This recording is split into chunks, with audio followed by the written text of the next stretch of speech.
Depends. Depends. I got the old version, the Okay. original version. So it's typically about 5,000, close to 5,000.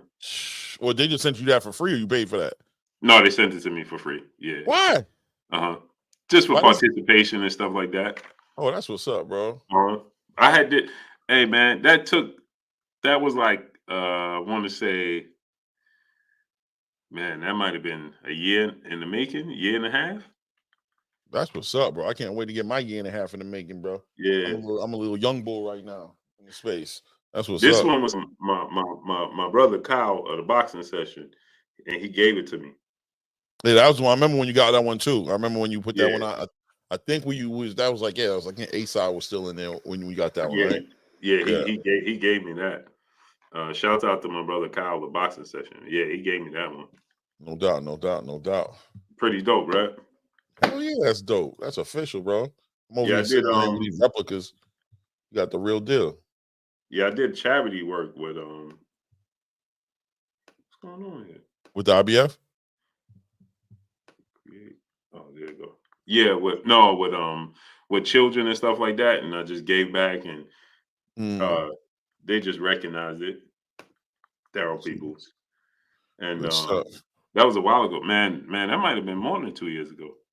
It's when Patrick Dave first passed away. That's what I'm saying. It's inconvenient. I mean, it's convenient that right when they pulled from Beterbiev. I don't know, Blue. Don't be out here saying you know what I'm Imagine saying? that.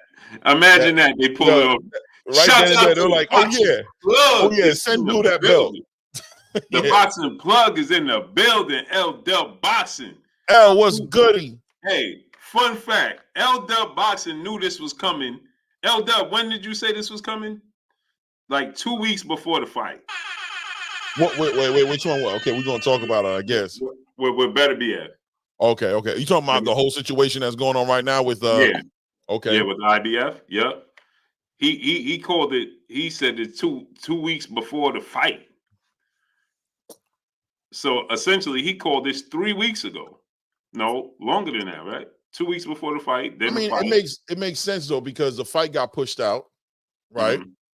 It got pushed out because Beterbiev had an injury during that time period. What was it like a mandatory that he was supposed to honor or something? Like he was expecting to be able to do it after the fight or something? Right.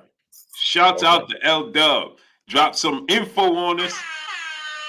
He said the IBF will accept an exception, Beterbiev versus Bivol rematch if both sides come to an agreement. That's great news. I knew that was gonna happen. I was gonna say that too. I was gonna say, what if they do the same thing they did for that they offered Alexander? They offered him that. They came back and they offered him and say, if you want to make it undisputed, we'll give it to you. But and then Alexander seemed like he volunteered, right, to let go of the IBF title. He was gonna be able to hold it, wasn't he? To go Yeah, fight.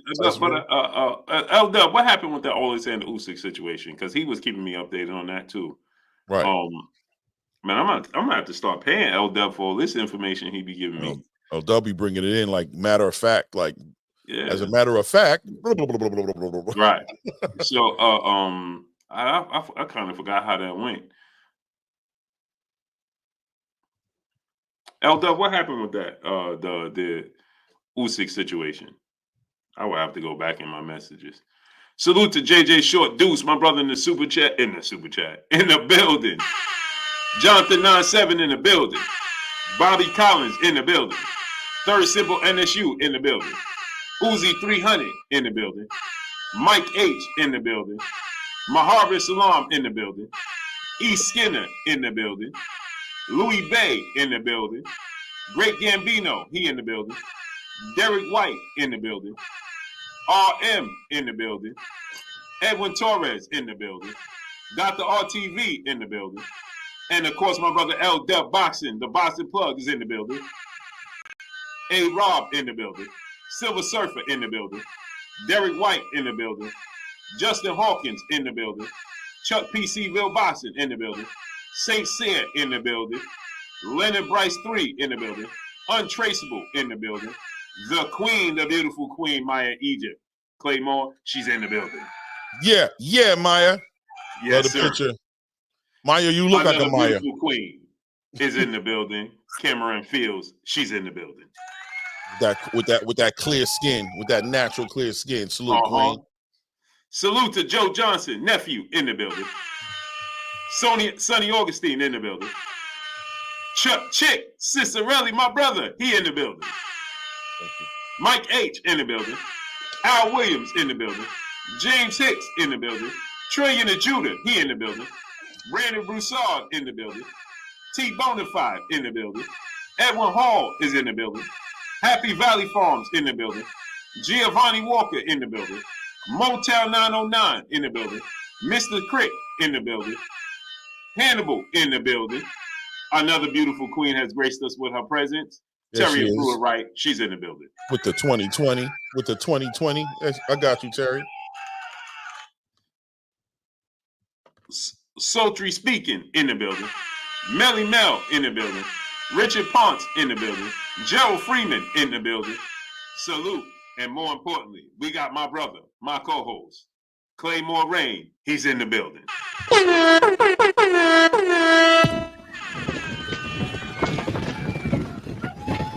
Salute. Yes, sir. AK Crowder in the building. Mo Taylor, what's up, family? Oh, right, so Clay, we got a lot of boxing news. It's gonna get emotional here again today, Clay. It seems like it always goes in this direction. It's gonna get emotional again today. Because the question was raised, and a slight beef has started. Right. That they can't settle in the ring. They're not going to settle it in the ring. Clearly. Impossible. Right? But Artur Beterbiev, his team, says Gervonta Tank Davis is not a Hall of Famer. But by today's standards, if he retired today, he would make it to the Hall of Fame. To which Gervonta Tank Davis quickly responded. And he said, and I quote, that Artur Beterbiev is a big, strong. Let me read it so I can paraphrase as I'm reading it. Right? He goes in on Artur Beterbiev, obviously. He says, Artur Beterbiev, that big, strong, goofy that he trained, ain't a Hall of Famer. And he's booty butt cheeks. So I'm paraphrasing. Of course, he didn't say booty butt cheeks, Clay. He used other words to describe him. I'm just paraphrasing. So the question is raised, is Gervonta Tank Davis a Hall of Famer? Does he have a better resume than Artur Beterbiev? And is Artur Beterbiev a Hall of Famer? Should he retire today? Is a question that also we have to dissect, right? Barracuda Principe.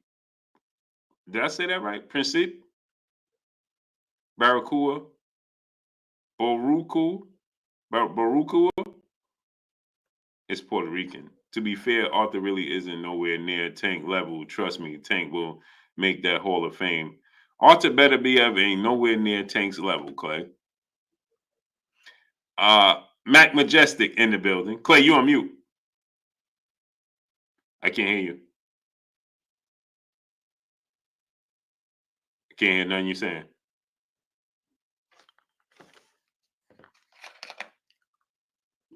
Mm-mm.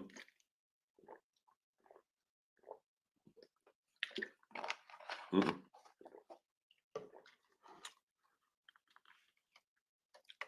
Nothing. Is it me? Hold on. Hold on. Let me make sure it's not me, bro. No, it's not me. No, it's not me. Great brother Claymore Rain gonna get his mic together. Joe Jackson, what's up, family? Donnell Bay, what's up? Bell, what's up? King Grayson, Stephen L. Mack, Giovanni Walker, Barry McCockner, what's up, family? Lawrence Lyde, what's up, family? Mic check. Yep. Yeah. I don't know what it was, but that's usually the fix. Shut it off and turn it back on. Shelton LDBC nothing. What's up, family? So that's the question. KO knockout 86 boxing TV in the building. Salute, KO. Coach. He says, Beterbiev. Oh, let me just put it up there. Beterbiev is a Hall of Famer. Tank is a Hall of Famer. Arthur Coach dead wrong and Tank dead wrong. But I love the trash talk. Right. So right. I'm glad you said that, right, Knockout? Because that raises a great question. If Tank ain't a Hall of Famer, is Arthur Beterbiev a Hall of Famer? Now, he did accomplish being undisputed. Does that make him a Hall of Famer? I mean, today's time, we've seen it was a big achievement when we haven't seen the 4-belt era until Terrence Crawford did it. And now we've seen it repeatedly, right? Right. Now, Seen the new way, not him. Right. So, like, the standard went up. Is Bam undisputed right now? No. No, he's not yet. He got one more fight left, right? Yeah. Right. So you got Terrence Crawford. Now the new standard is like being a multi-division undisputed champion. Right? That's the thing, right? So he's undisputed, no doubt. He beat 3 good fighters, right? Bivol, Govdick, and Kalen Smith, right? You talking about for belts, or you just talking about just overall, just victories? Yeah, I mean, yeah, right. And what do you mean just victories? Because he got other. What's significant about those victories? Well, the status of Bivol, okay, Govdick was a unification bout, 100%. And he was undefeated, and he nearly took the life of Adonis Stevenson. Exactly. And Kalen Smith had only one loss, which was to Canelo. Right. Anthony Yard, no disrespect to Anthony Yard, love Anthony Yard, but it's an okay win. Right. He hasn't. I mean, he's strong. He's so he got 3 significant wins, right? Those 3 significant wins are bigger wins than Tank Davis's wins, right? Compared to resume. Yeah, because what are the significant wins for Tank? Tank has Pedraza. Tank has, I mean, what do you want to say? You want to say Leo Santa Cruz? Leo Santa Cruz. When you want to go with Mario Barrios, is that official? Is that good? I would say Ryan Garcia. I would say Ryan Garcia. And then Ryan, yeah, Ryan. I was going to say that after that. Yeah, Ryan Garcia, just kind of trying to catch the order of it. Yeah, because Ryan Garcia, he was one of the 4 kings. Right.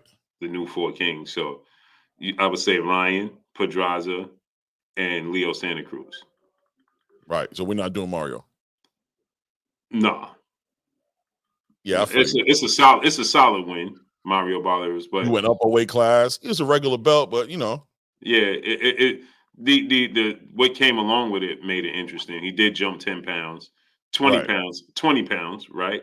Because the 10 pounds from 30 to 40, and then the 10-pound rehydration, which was another 10 pounds. So that's 20 pounds, right? So that's saying a lot. That's a solid win. Like I would say, like and he stopped him. Tavares Cloud win, the Anthony Yard win, the Marcus Brown win. Right, those are solid wins. Right. Similar. I put the Barrios. Well, Barrios win is looking better because what Barrios is doing, the way he beat up WBC. Yeah, and the way he beat up Keith or Jordanis Ugas. Yeah, he didn't beat Keith. Yeah, that made it pretty. It improved it. But overall, the Bivol win and the Govdick win is by far better than the wins Tank have. 100% more significant. Yeah, more significant. But does that make Beterbiev a Hall of Famer if he retired right now? I mean, I want to lean. I want to lean to the yes side. You know what I'm saying? I think he's an undisputed light heavyweight champion, and he beat a great Dimitri Bivol. I think that fight is going to be legendary. But what else is there left for him to do? What, go to cruiserweight? and get a title there? Does he need to become a multiple division champion in order to be in the Hall of Fame? Is that what it is? See, my pushback to him, which was his standards, right? The reason why he said Tank wasn't a Hall of Famer was because Tank wasn't on the level of Sugar Ray Leonard, Sugar Ray Robinson, Muhammad Ali, Tommy Hearns, so on and so forth, right? But if that's the case, Arthur Beterbiev ain't on that level either. He ain't Tommy I mean, Hearns. he didn't say did he say he was a Hall of Famer? Did he claim it for himself? He was saying he's a Hall of Famer based off of being undisputed and so on and so forth. I don't know. He has an impressive career to me, bro. That 100% knockout ratio outside of this win against Dimitri Bivol, you know what I'm saying? I guess that puts him in like what, a 95% knockout ratio, something like that. I don't know, man. I think he is. I think he is. I can see it. No, But he's a Hall of Famer for sure. Oh, But okay. but what I'm saying is like if he's gonna call Tank out, yeah, can he because hold himself to the same standards? right, because his requirements for Tank to be, he said that Tank is a Hall of Famer based off of today's standards. Right. But in his book, he wouldn't be a Hall of Famer because Hall of Fame, in his eyes, was Sugar Ray Leonard, Sugar Ray Robinson, Muhammad Ali, so on and so forth. So what I'm saying is Arthur Beterbiev on the level of if you go, right? If you going off of that standard to be into the Hall of Fame, then Arthur Beterbiev doesn't go in the Hall of Fame. If he's going on that standard, maybe not. Maybe not. I don't know. I mean, is he talking about an era or is he talking about that fighter? Those fighters, you know what I'm saying? Because in that era, who went in the Hall of Fame from that era? But it can't be the era because remember, he bounced around. He went from Sugar Ray Robinson to Sugar Ray Leonard to Muhammad Ali. Yeah. So those are different eras. Right. So that's not, you talking about a class of fighters, not an era. Right. A level of fighting. Right. Yeah, no, you're right. I think if he's holding Tank to that standard for himself, he doesn't meet his own requirements. Yeah, he doesn't meet it. Right, because he's not on Roy Jones. Not at all. He's not. Yeah. Sugar Ray Leonard, Tommy Hearns, Ali. He don't meet that requirement then. You're right. So I guess, I mean, look, at the end of the day, he put himself in there though. He said he's in there. Yeah, he said Arthur. He believed Arthur is a Hall of Famer. No, Arthur said that. No, his trainer. Oh, okay. It was his trainer who spoke on this. It wasn't Arthur. Yeah. You know, I didn't catch. I didn't see who said what. Okay, so his trainer spoke on it, and then Tank went directly at Arthur. Right. So that's how. So Tank just, right. He said Arthur got hit by a shot. He got hit by a stray. Right. He just went directly at Arthur. Right. So, you know what I mean? I mean, I think I agree with KO. What he said, as far as I can appreciate the banter. I can appreciate the trash talk, but both of them were wrong in their own right. You know what I'm saying? In their own right, both of them are wrong. Both of them are saying things that what Tank is saying is in response to what he probably deems as something ridiculous, is to respond to it with something ridiculous as well, to say something extreme. And as far as Artur Beterbiev's trainer, at the end of the day, he's representing his fighter. He thinks highly of his fighter and he's saying things, but where he messed up at and tripped himself up at is the comparison to the fighters that he brought up as a standard as to what it's going to take to get inside the Hall of Fame. Then it's like, well, then your fighter is not meeting that standard. Not too many fighters aren't meeting that standard. So, I mean, it could be what fighter this era meets that standard? That's right. I mean, there should be nobody in the Hall of Fame. Only Terrence Crawford. Yeah, Dub. Yeah, Bud. Yeah. Terrence Crawford would be the only one to meet the. No, Inoue. Yeah, Terrence, Inoue, and Clarissa. And Usyk. Yeah, and Clarissa. We always forget about Clarissa. Oh yeah, well she's already stamped. Like she's in a class of her own. For sure. She has said I don't even think another woman fighter could even do what she's done. Close to catching up to her. Yeah, it's gonna be difficult to say the least. It's gonna be difficult, very difficult. Yeah, she look like she's chasing undisputed in heavyweight division too. You look like she's chasing it. Yeah, that's what I'm saying. So, like Clarissa, she's Jerry Rice of boxing. Like she's setting the bar so high. Like it's ridiculous. She's going to be undisputed in 3 sets, but she's the Olympic 2-time gold medalist. She'll be undisputed 4 different times. It's ridiculous. Right. Shout out to Great Gambino. That's why I said her name, bro. Yeah, I made sure I and said the only reason I didn't mention her name is because she's just an automatic. Like she's just a yeah. do we even have to have that conversation? It's like, when you talk about Floyd, do you really have to have that conversation? Like, Yeah. you see what I'm saying? 100%. What's up?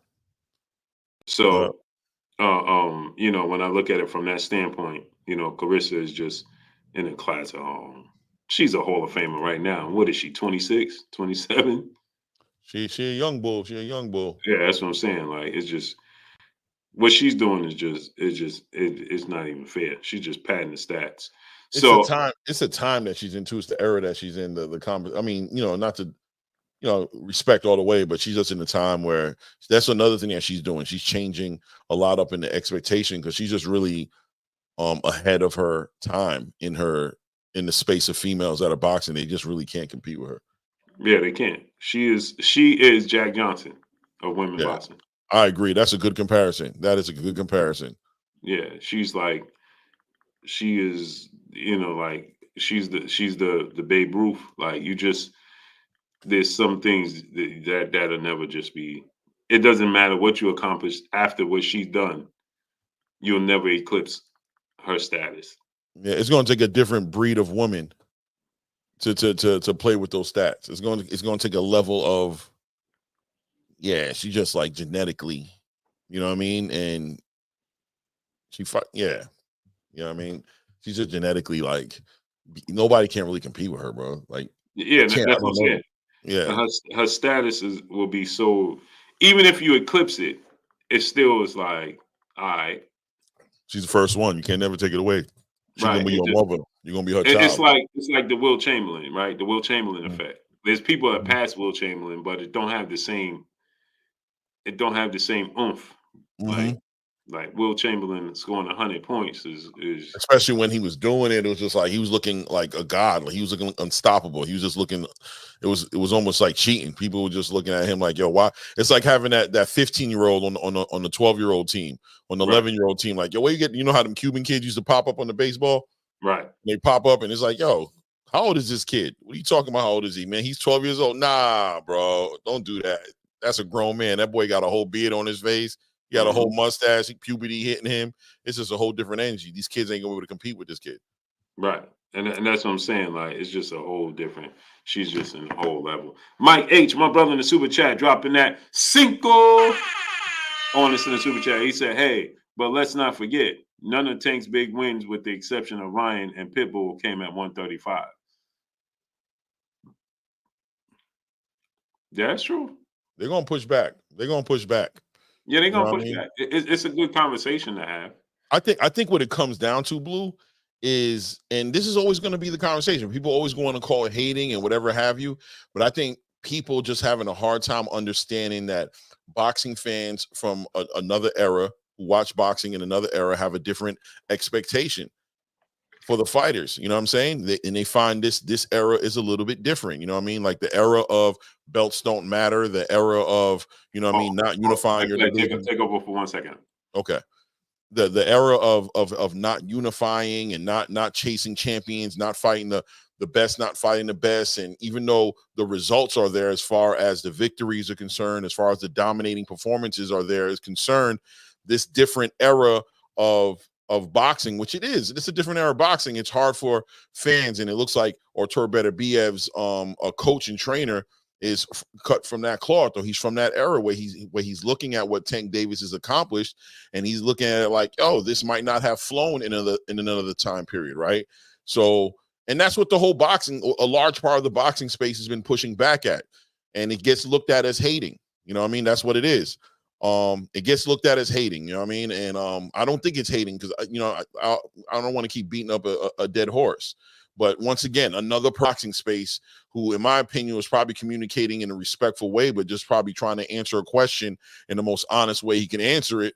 And it came out as disrespect, because what he's basically saying is, We don't necessarily respect that man's accomplishments right now. He still has time to do the things that would get him those accolades with that coach and that trainer, but he hasn't done it yet from his perspective. And look, man, everybody's entitled to their opinion, right? Salute, D-boy. Devin, the building was good, family. How you, King? Yeah, man, it is what it is. You know what I mean? Yeah, I hear you. I hear you, Tariq. You know what I'm saying? I don't want to be the guy pushing back on these things like that, because I hate to look like I'm on the opposite side or I'm hating on Tank, because I swear I'm not. You know what I mean? But look, man, it is what it is. On certain points of the conversation, it does hit those moments, and certain fans are going to be like, that's just not enough. Yeah, he's done this. Yeah, he's done that. We recognize him for what he's done, but at the same time, that's not enough. We expect more of him, being that we believe he can do more, right? It's like having that, I don't want to say a child, to call him a child, but it's like having that child that can accomplish great things, and they're just doing what they need to do. They're not doing what they can do, right? They're not doing what they can do. And you're just like, yo, bro, I know you doing, you good, man, but you're not pushing it. You could do more. There's things you could do that it looks like you're choosing not to do. So what do you want me to say to you? And it's going to continue like this for him. And they're going to, history will say that maybe there was some hating going on, but history may also say that maybe the scrutiny was deserved. You know what I'm saying? Maybe history will say that. Maybe it won't. You know what I'm saying? Let me see here. Tariq Reed. Yeah, see, I can't say nothing, right? Rain, you expect more from Tank. I got it. Him and Shakur is what we want. Yeah, Tariq, I thought you was going to get at me, Tariq. I thought you was going to get me, bro. I ain't going to lie, bro. I had to read the rest of it, man. That's exactly what I'm saying, family. I think he's a great fighter, and I expect, you said it and kept it simple. I expect more from him. That's it. I expect more from Tank. You know what I'm saying? I do expect more from him. I'm not going to lie to you.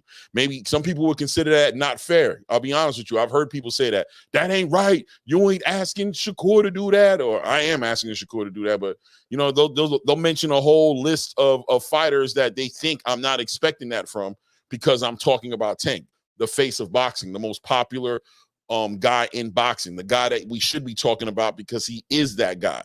So, yeah, I'm talking about him. You know what I mean? But that doesn't mean that what I'm saying about him doesn't apply to everybody else in the boxing space, right? When those conversations come up, we'll see what I say at that point in time. You know what I mean?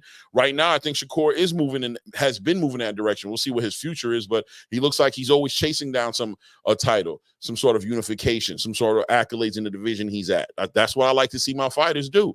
You know what I mean? I'll be honest with you. I heard Keyshawn speak the other day, and he kind of broke my heart a little bit. Man said he ain't gonna fight Shakur. That's his brother. I was kind of upset, man. I really don't like hearing that kind of talk, because Shakur's sitting on one of those belts, man. And if you're gonna become undisputed or a unified champion, how you not gonna fight Shakur? I was disappointed. I feel like one of them needs to, if it's that serious to where they can't fight each other, they need to handle it like the Charlo brothers did and get out the division. Get out the damn division then. You go to 140 or Shakur go to 140, somebody. But I don't want to really hear about that, man. If you in the division and you chasing greatness and your friend happens to have a title, I'm on that Mike Tyson-ish, right? Show some real love, bro, and get that man a fight, right? Let me see here. We got a super chat here from Quincy Carter. Salute, King. Is fighting off the back foot in title fights a gamble? Is fighting off the back foot in title fights a gamble? I mean, it's boxing.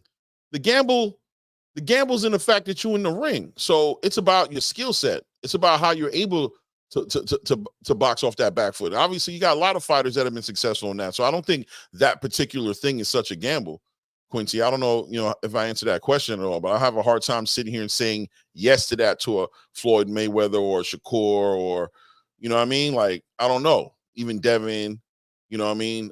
I don't know. I don't know. More than anything else, I don't know. You let me know. What do you think, Quincy Carter? You put it in there. Do you think it's a gamble? Is that because of Dimitri Bivol? Is that what this is about? Because of Dimitri Bivol and Artur Beterbiev? Do you feel like him fighting off the back foot made him look like he was retreating, made it look like he wasn't controlling the fight. You feel like it's hard for those kind of fighters to win against fighters like Artur Beterbiev or Tank Davis or Isak Pitbull Cruz or Brian Castano or you know what I'm saying, a Gustavo Limos, these step forward fighters. It's hard for a fighter who fights on his back foot to beat those guys. Okay, Quincy. Yeah, I'm reading it right now. I see you think it hurt Bivol. Okay, I got what you're saying. Yeah, man. You know, in my opinion, with Bivol, Quincy, and I rewatched the fight yesterday. Like I said yesterday morning, I think that Bivol came and he fought a different fight.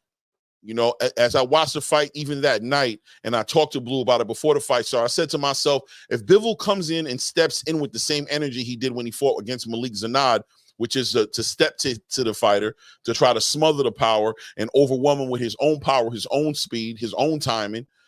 If he tries to do that to Artur Beterbiev, what is that going to look like? Now, I'll be honest with you, I thought that would look like Bivol getting stopped, but I was kind of shocked to see that he was able to kind of weather that storm. But I think it looked bad for him that he kind of set the tone as this fighter who's going to stay mid-range and bring the fight to Beterbiev. And when he got in those moments, Beterbiev would get the second half of the, you know, the round has 3 minutes. It would be like the first minute to a minute and a half, Bivol will be looking good.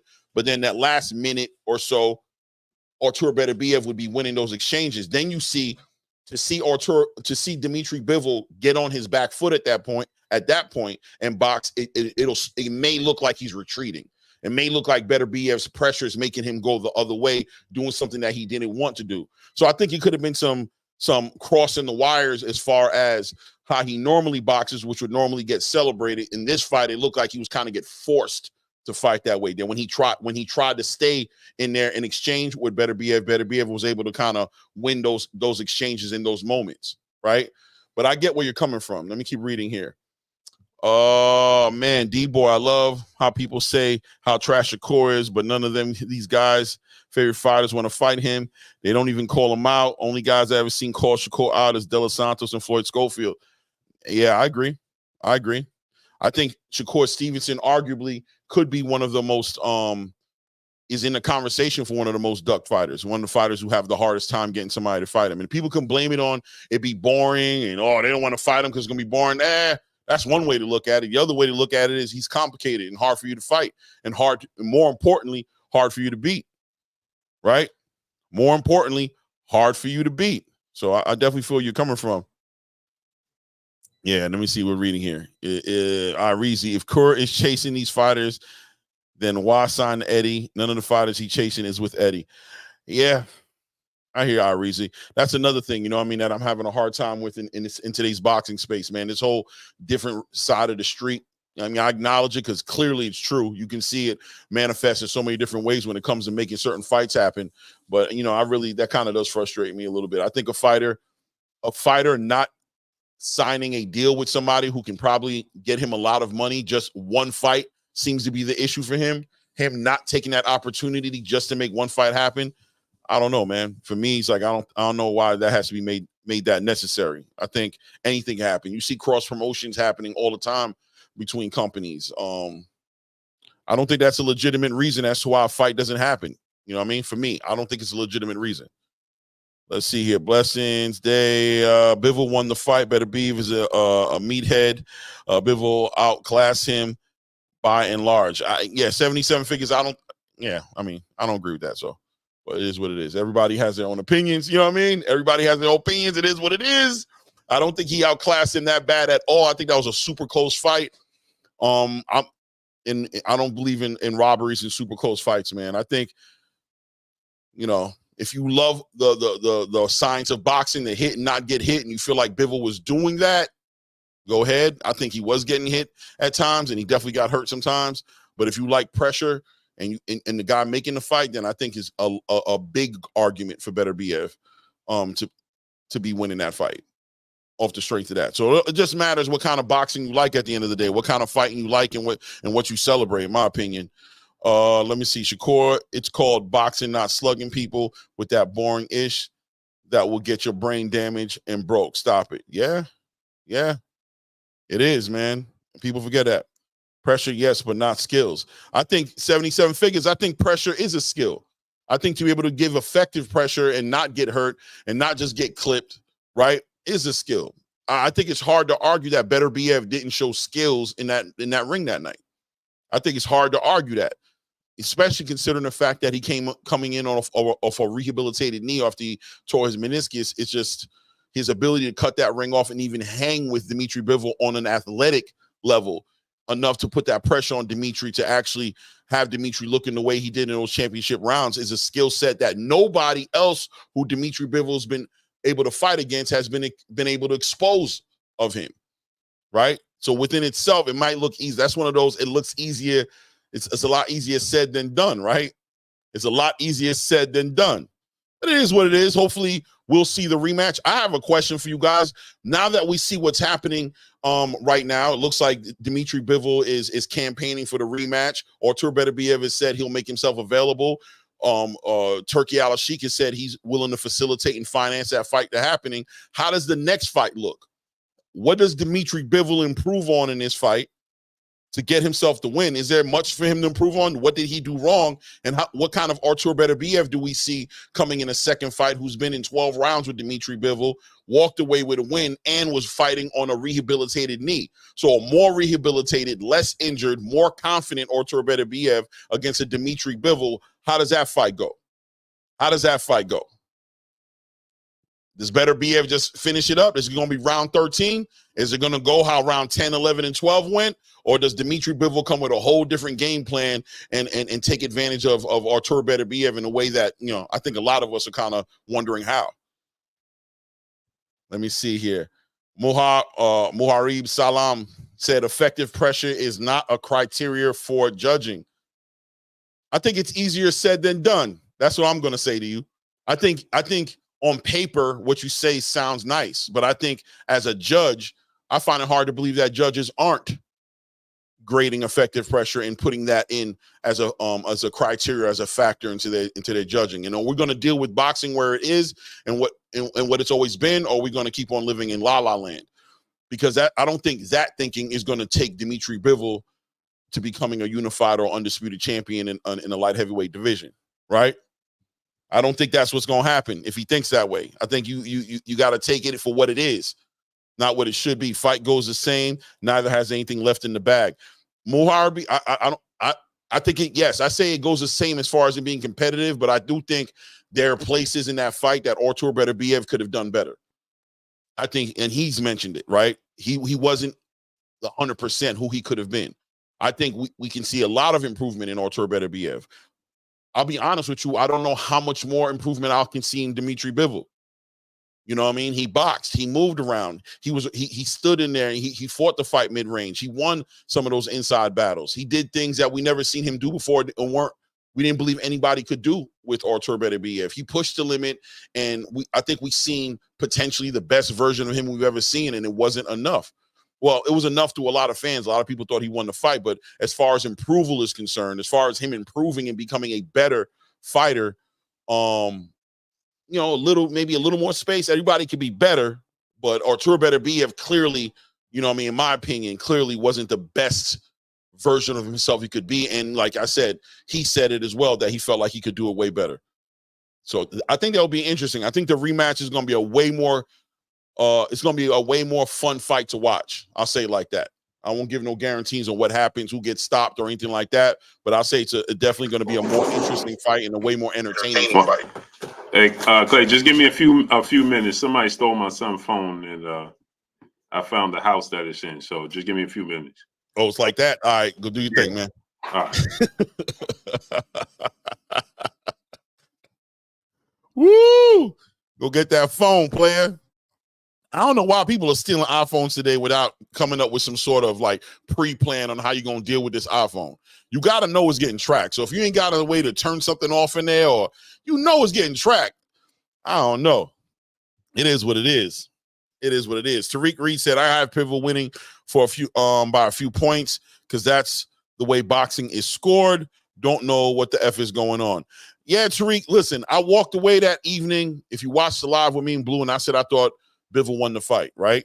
But then I rewatched the fight and I saw what was happening, and I can see how Beterbiev walked away with a win, because Beterbiev was closing out the rounds pretty convincingly. He was closing out the rounds towards the end of those rounds, of a lot of rounds, not all 12 rounds, obviously, but a lot of those rounds, Beterbiev was taking those rounds, or quote unquote stealing those rounds, right? So that's why I said in the first 2 minutes, 1.5 minutes to 2 minutes, you might have seen Dmitry Bivol effectively having control of the round and winning the fight, but it seemed like there'll be points in the fight where Bivol would give into the idea of fighting that mid-range fight. Like, I'll give you a perfect example. In round 7, if you guys can remember, in round 7, there was a point when Dmitry Bivol looked like he hurt Artur Beterbiev. It was like, oh, shoot, he hurt him. And then he got confident in that moment and decided to pursue it. Like, he thought maybe he could hurt Beterbiev, but Beterbiev got himself together. And then we saw immediately Dmitry Bivol got hurt. And then we seen that round get closed out with Artur Beterbiev being on his top, right? Putting that pressure on him, moving him around, had him on the ropes. That looks... that as good as he looked in the first half of that fight, in the second half of that fight, on a judge's mindset, who's watching the fight, how is he scoring that fight? Is he saying, look, is he saying, look, Artur took that round? Or is he saying, nah, man, Dmitry did enough in the first half of that round to take that round? You know what I mean? It is what it is.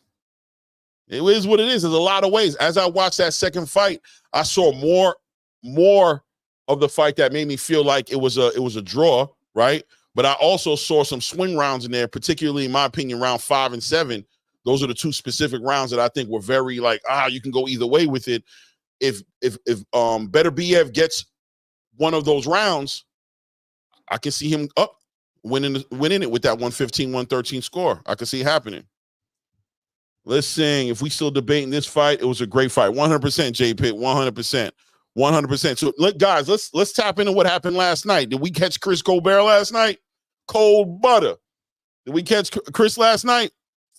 Chris Colbert last night, man. Is it done for Chris Colbert? Listen, I'm going to be honest with you guys, right? When it comes to this Chris Colbert conversation, I think it's about done for the kid, man. I think it's about done. He's not listening to his corner. He's sitting on those ropes, sitting in that high guard, just being a punching bag, a human punching bag there in the ring. I mean, that's the fastest way to get some sort of CTE, right? Right? That's the fastest way to get into some CTE. Like, we about done. What are you going to do? Now, look, Chris Colbert says, listen, man, this was my last fight at 135. This was just him getting it, whatever. I don't even know why he bothered fighting a fight at 135 if your next fight, you're going to be campaigning at 130. But he said this was his last fight at 135 before going to this fight. Some people say he looked a little out of shape in this fight. Maybe that's why he was laying on those ropes the way he was in that high guard. But what does he do at 130? 130 is not a quiet division. It's not there to be taken over, right? We've got killers at 130. We got O'Shaquie Foster at 130. We got Emmanuel Navarrete. We got Oscar Valdez. We got Raymond Ford, who just joined the division, right? We've got a lot. We got Lamont Roach, right? Who's a champion down there. What do we expect for him to do at 130? Is 130 where he needs to be? Is the problem the weight class? Is it just 135 is too big for him? You know what I mean? Let's see what we're saying. Clay, effective aggression is one of the criteria, and I would say that is pressure. 100% for Flyer, no doubt. Oh, got Roach. Rap City. LOL. Yes, it's a wrap for Chris. Yeah, man. Yeah, man. Tariq, stupid MF is stealing. What are you saying? Stupid MF is stealing. These millennials be tripping. It ain't ish, but a phone. Hope Blue be okay. Noka head's going to jail. Oh, I feel you. Okay, I got you. Yeah, man. I hope that go all right, and he just come back with the phone. There's no God worthy of worship except somebody. Let's see here. Bivol didn't get knocked out because he was running. Instead of criticizing the boring, you criticize the one who was running after him. That's how much people worship Bivol, because Artur more manhood than them. Ugh. I hear you. I guess it's not what you say, it's how you say it. But I think a lot of people looked at the fight that way with Beterbiev, right? I think a lot of people definitely looked at the fact that Bivol, and I disagree with you to say that he was just running. I don't feel like Bivol was running, but I will say that when Bivol would stand in there and exchange, ultimately, when he stayed too long, Beterbiev started to get the better of him. And then you'd see Bivol, in my opinion, start boxing and moving around. But I do think that it starts to look like running when you decide to box once we feel like we've seen you get in trouble on the exchange. It can look like that. What happened here? Guys, bear with me here. Yeah, that was weird. I don't know why that did that. Uh-oh. We got issues, Houston. Zig, do me a favor. Come on the camera. Something make the camera disconnect. Just squeeze it in, like push it in more. All right, let's see if it works. No, it's messing up. Looks like the camera was unplugged. You unplugged it. Bear with me, guys. All right, you good? No, it's messing up.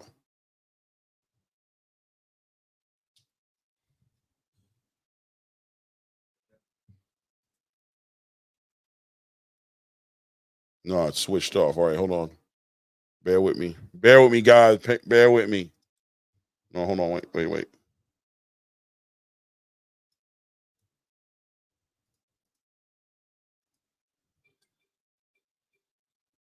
Yeah, I think it's good. No, now it's frozen. What?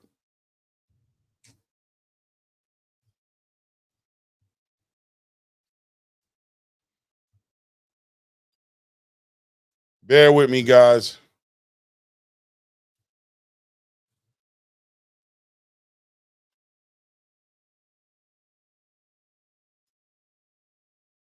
Is it on?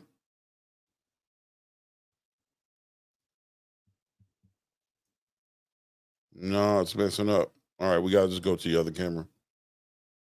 So I figured that out. I don't know why it's doing that, but it is what it is. All right.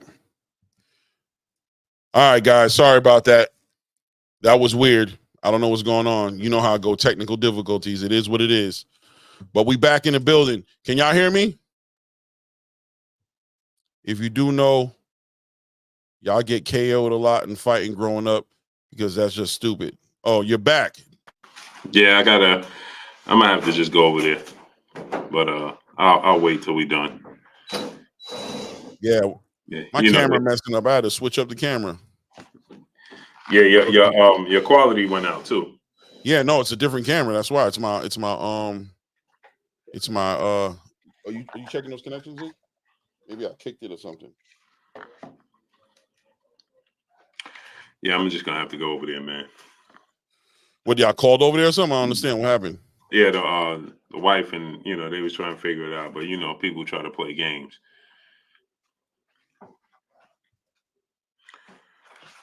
Games I don't play. What are they saying? They don't know. They don't want to open the door. Yeah, you know how that goes. Why are they playing that game? That's wild. Yeah. Is it on? Like, bro, like you said, like today's time, why would you even attempt to get away with that? You know you can't get away with it. Yeah, I mean, unless you have like a game plan, you got to have something kind of like set and ready because you got to know that's coming. That's on the iPhone especially. Right. It's coming. We can track that phone, especially the new ones. Right. Back in the day, you could pull out the battery, hit the SIM card, you know what I'm saying? Do certain things. There's ways to get around it. You can't do that no more. You can't get around it. Like, well, what are we doing? 100%. And Jay Pitty said, I'm a civilian. You steal my phone. You know what time I'm on Popo. You know what I'm saying? I'm trying not to go there without people. You know what I'm saying? I'm trying to just give it back. Let me go. We go about our way. Listen, man, that's the only way you could do it at times because you're tricking, you're going to get tricked out your position. Yeah, exactly. And you know what I'm saying? Like, oh, you back. I'm back. Yes, sir. My son did something and fixed it, but I don't know. It was acting crazy. Yeah. But it is what it is. Yeah, we were politicking a little bit. We kind of strayed away from we was on the Dmitry Bivol Beterbiev situation, and then we kind of got into the Chris Colbert, Cold Butter. Shout out to Chris. Cold Butter. You know what I'm saying? Cold Butter. And where he goes. Is he done? Did he spin his wheels? Is he in the mud now? Is he officially too deep in the mud to pull out? Because that human punching bag strategy ain't it. The human punching bag strategy. Listen, I don't know if he's trying to get him Yo. Muhammad Ali. If he's trying to get him tired. If you're trying to get him exhausted, but I don't know, bro. It don't seem like that strategy gonna work. You gonna be Right. stuttering if you're not already stuttering. I don't know. Exactly. Tariq Reed, exactly. Great Gambino, man. Yeah, you know what I'm saying? Like, come on, man. And the only reason I'm doing this because my son got, you know, Important information on there, right? yeah, and you know, family pictures and you know what I mean, pictures with Shane Mosley and you know what I'm saying that you can't get that back. You know what I mean? Yeah, for sure. So I'm just gonna have to make a pit stop over there. Hey, come on, man. Let's not even play this game. But yeah, man. So what we on right now, Clay? We was on Colbert. That's what I was on. I was on Colbert. You know what I'm saying? I mean, when you left, we was on Gervonta and Artur at the. Oh, You know what I mean? When you yeah. left. Yeah, the history. D-Boy Dev, no, on my son's phone. Took my son's phone. But I don't even know why, you know what I'm saying?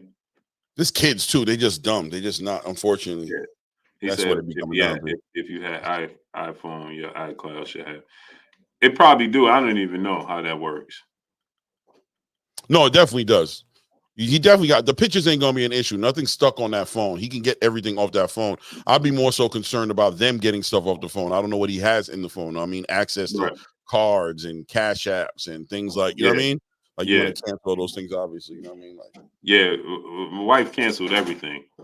right. So I mean, but I mean, ain't no reason to let nobody have something. You know where it's at, like right up the street. Exactly. Like, I just can't. I just can't allow myself to allow that to happen. Like, yeah, if it's out the country, I'll give you pass. Like you done left the state. I ain't tripping, but you can't be around the corner or inside of 15 minutes of me. Right. And I'm sitting here playing with you like that.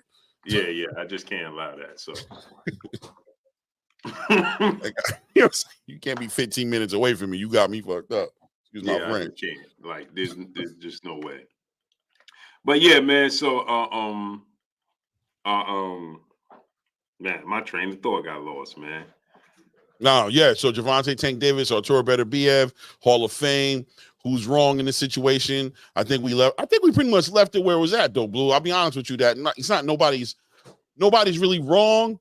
Right. Both of them are wrong. It seems like, you know, trash talk, and that's always entertaining.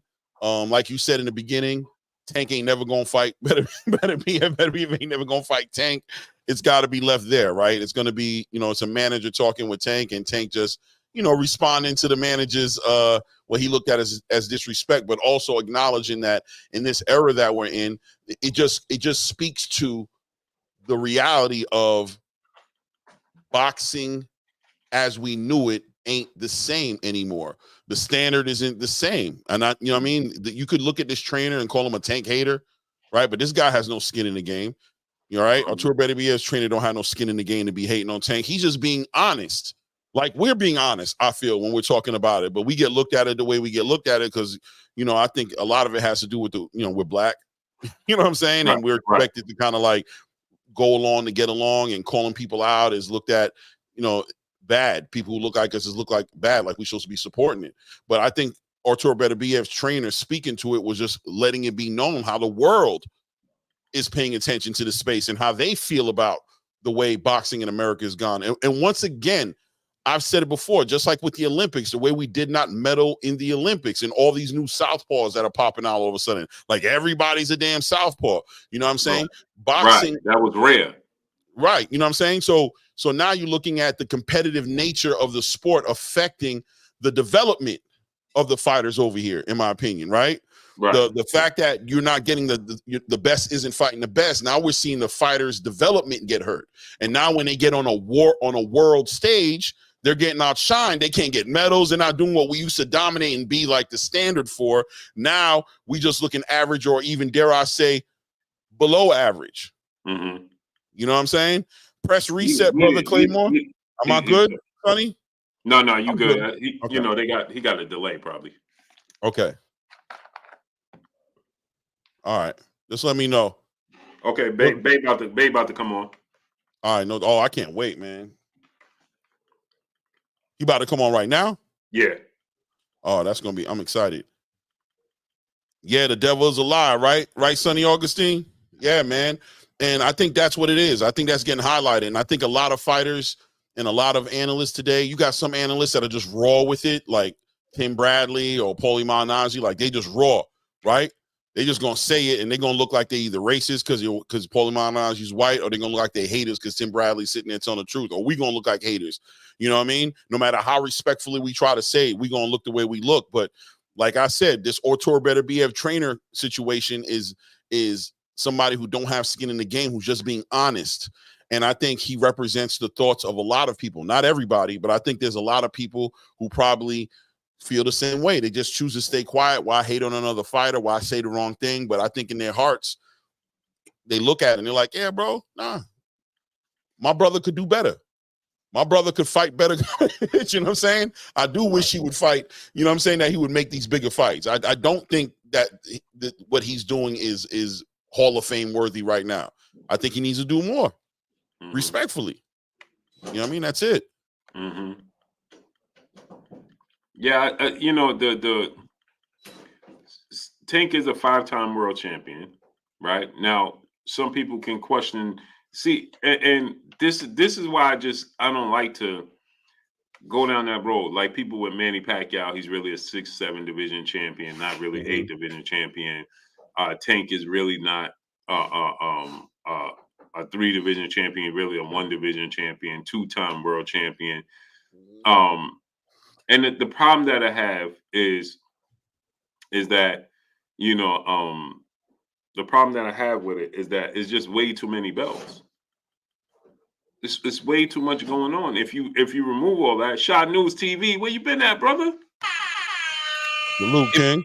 If you remove all of these belts and all of these, it ain't the fighters' fault. You giving them these opportunities.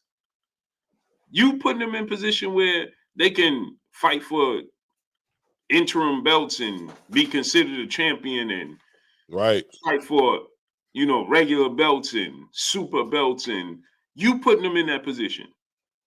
Not the fighters, right? Teofimo Lopez, he did all that talking and he put himself in that position where he's not undisputed because he did all that talking to talk against Devin Haney, and it backfired on him. Now you're not undisputed 100%. because if you you was just happy again, Clay. Like I always say, be careful as a fighter and a fan, because when you throw a boomerang in the dark, it's going to come back. That's it. So you playing this game like I was saying with the whole situation with the performance enhancers. You know what I'm saying? You a fighter out here talking about, again, like, okay, it didn't make sense what Keyshawn Davis said. When Keyshawn Davis said, "Oh, Artur Beterbiev, it's hard to be the fighter who's not natural." Hint, hint at Artur Beterbiev. Oh yeah, nasty work. But then you sitting there talking about Devin Haney is being soft and sour that he lost to Ryan and he ain't had the skills. Like, which one is it? You can't have both. They pick and choose. They pick and choose. But that Artur Beterbiev thing, once again, for me, is just that whole thing with PEDs. My thing is, even with the snack program, it's just like until somebody pops, they didn't pop, man. I don't like the whole putting. He looks like he is. Did he pop? No, he passed all his tests, but still, you know, they can cover. Yeah, that's too easy. That's too easy and convenient to sit there and put that jacket on somebody and not need facts to back up the jacket. And Ryan Garcia popped.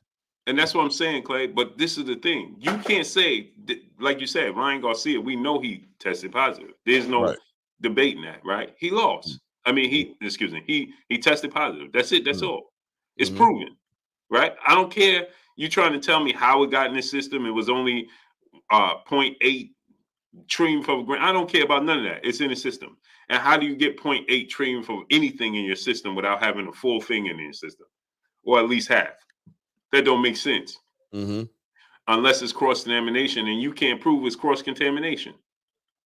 And who was around you and what was you doing that it was even possible for cross-contamination to be in Austrian? It's not possible. Simply not possible. The only way you have 0.8 trillions of anything in your system is if you are cycling off, and that's what I test you, and that's what you have left in your system. Period. Right? So when you Keyshawn and you say, well, Devin Haney just being soft. Devin Haney just being soft. He just lost. Just accept your loss. But then in the same token, you ask who's going to win between Bivol and Beterbiev, and then you like, well, Bivol should win if Beterbiev is not on the special juice. But if he on the special juice, he gonna lose because it's hard to beat a fighter who's on the juice. Well, then why wouldn't the same apply for Devin Haney? Just because you don't like him? Yeah, that makes no sense. Well, that's you exactly won't what see it it is. in no other sport. That's exactly what it is, man. That's exactly what it is. Well, Yeah. let me see here. What did he say here? Hold on. Bivol, Quincy said he about ready? Yeah, let me get the super chat. J Pitty City brother in the super chat dropping that cinco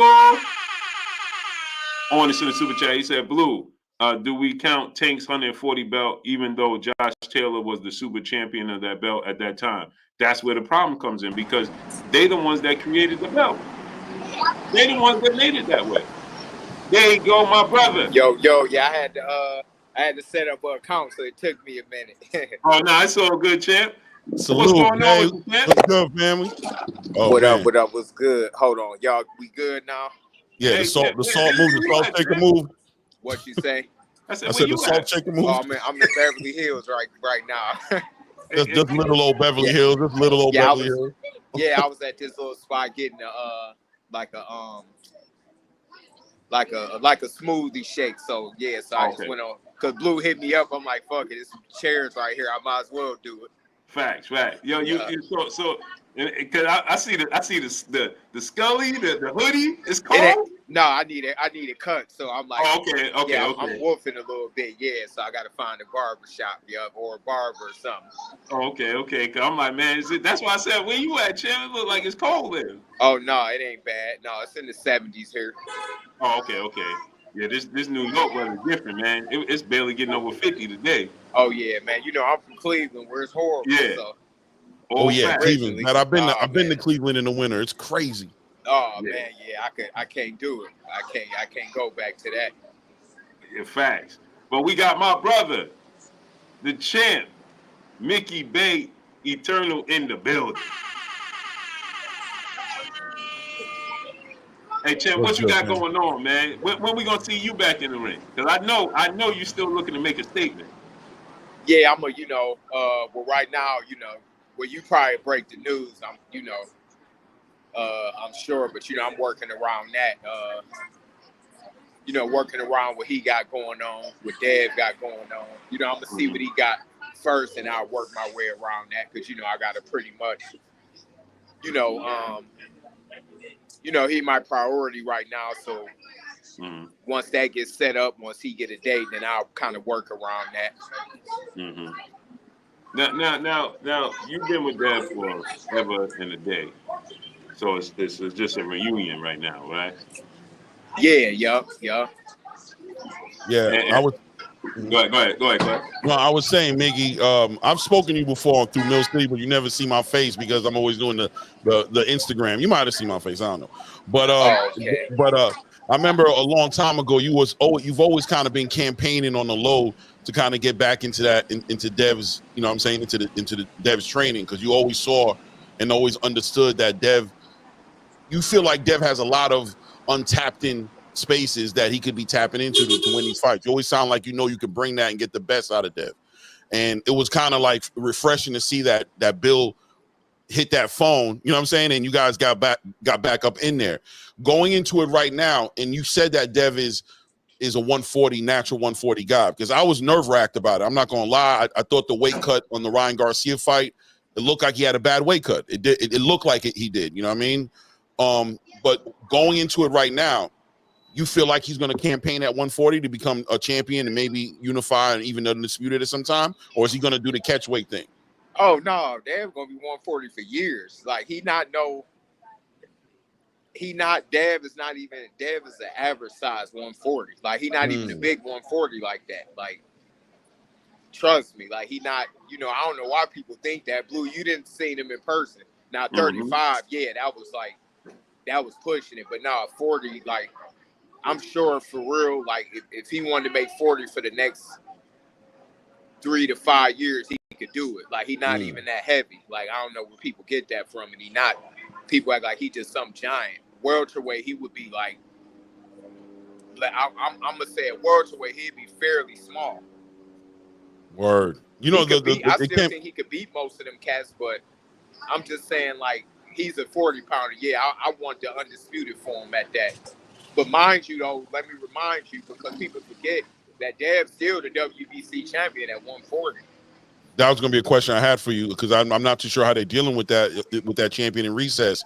But I think the people are pushing back at why they're pushing back at the 140, because of the rumors of the rehydrations going up to 165 and the rehydration. He had on clothes and all kind of stuff, though. You right. don't know what he had in his pockets. I'm glad you said that, Clay. Right. Hey, tell them about, because everybody, so y'all can hear it here firsthand from Mickey Bay, who's a former world champion, a fighter himself, and is part of Dev's team and been training him for years. So you guys can hear it, because when they hear it from me, Bay, it's just I'm paid by Bill Haney and all this stuff. So just go ahead and tell them about that 165-pound, the whole situation with that.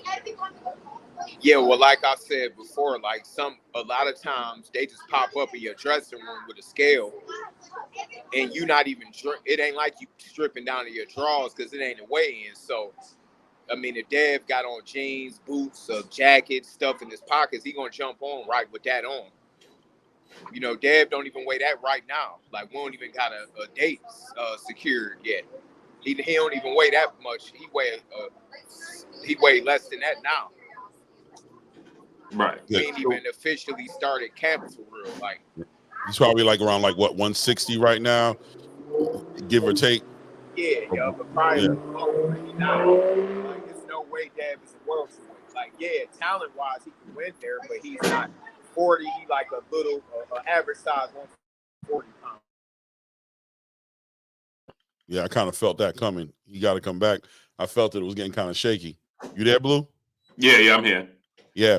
I thought that's interesting, right? The whole weight thing for me. But for me, it was like before the Ryan Garcia fight, he came back again with them damn raccoon eyes, and it was like, oh man, because he didn't look like that for the Regis cut. So look how my bad, y'all heard me? Yeah, I can hear you, champ. What's good, Rick? See, I didn't want to see when I say it, Clay. I knew he was dressed when he got on the scale, and they reported that weight for the Regis Prograis fight. But if I say it, then it's going to be you paid by. I'm lying. You heard it. He Clay. Now I can say it. Bay just told you. Right. He was dressed. Right.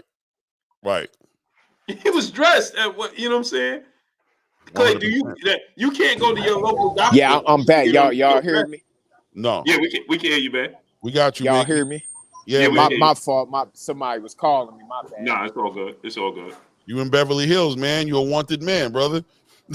Oh man, I'm just chilling, man. I ain't, They don't know where you at. They trying to find where you at right now. They're like, where the hell does this dude at? Oh yeah, man. I'm just chilling, man. Just,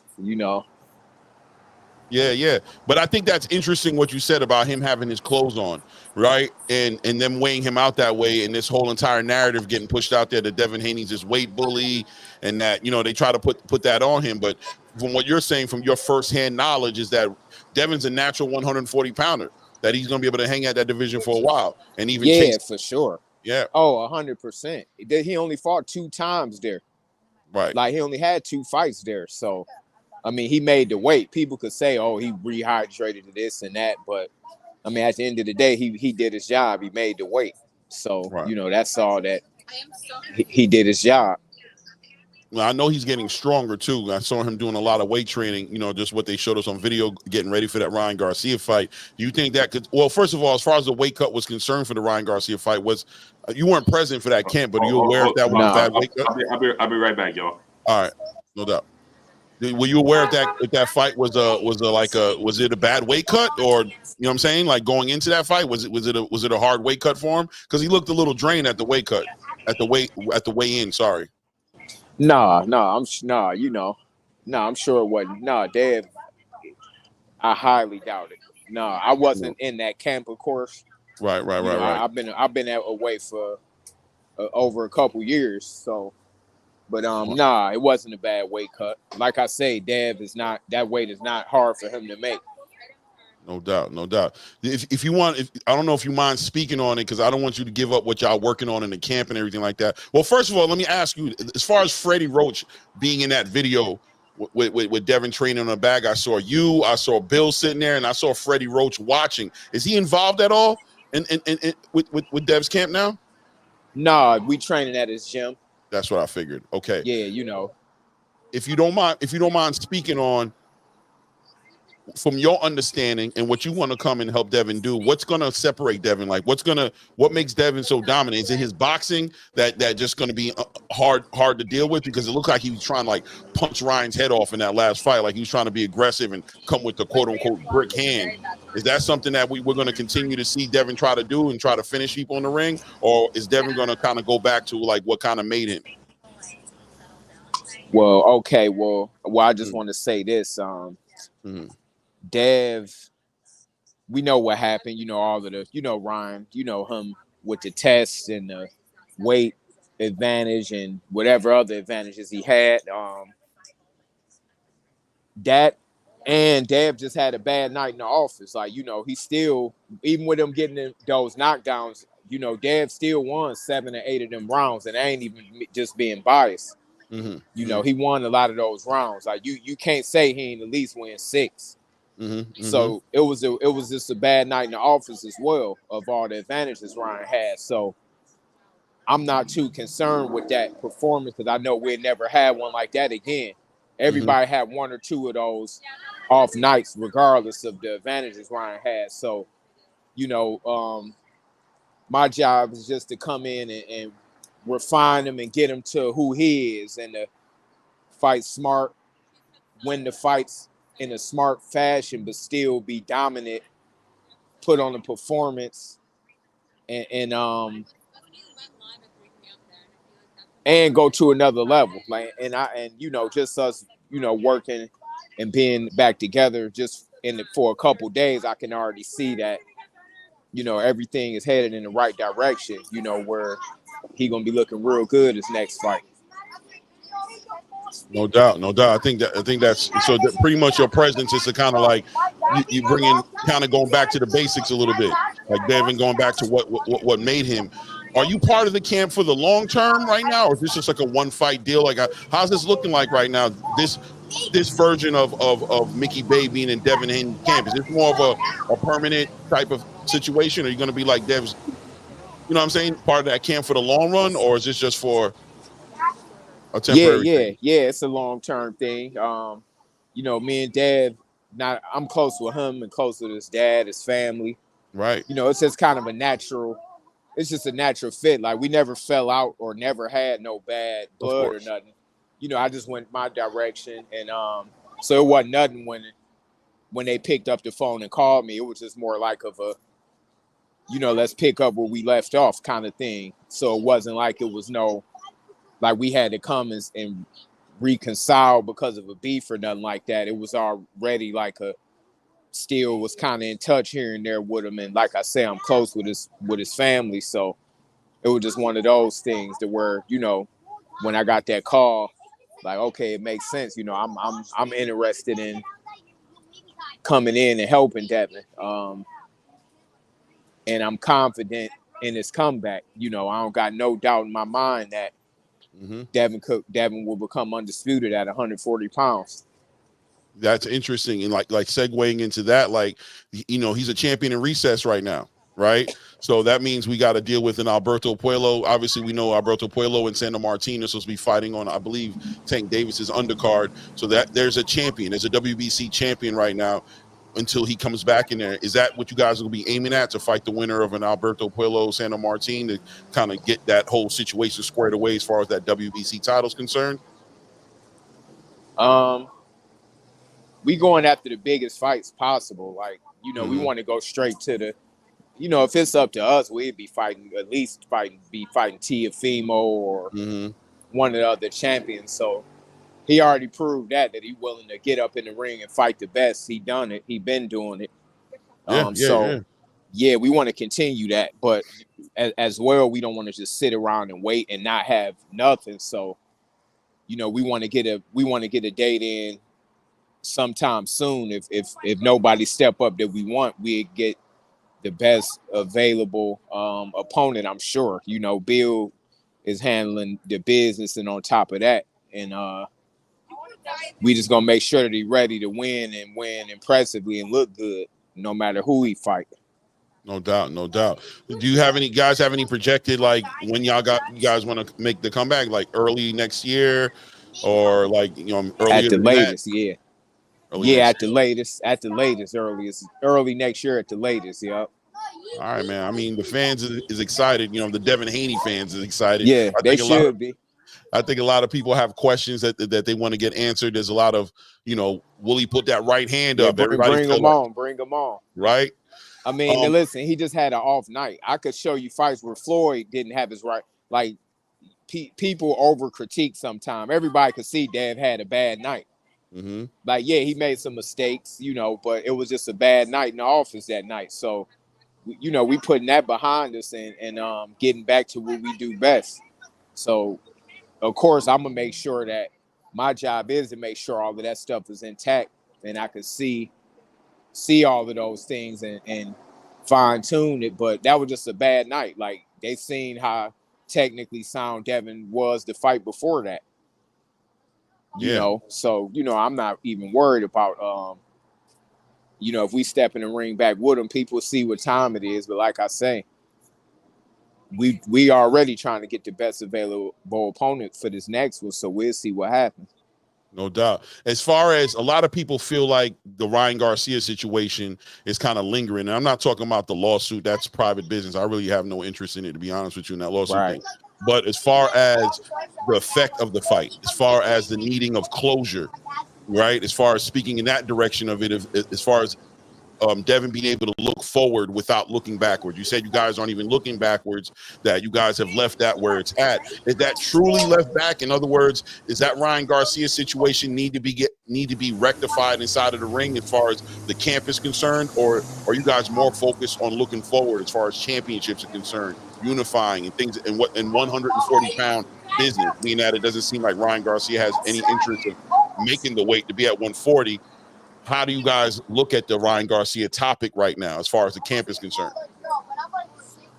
I mean, we're not too hard pressed on letting him live rent free in our heads like that, but it is it's a business, and we know that that's probably one of the biggest fights in the world right now.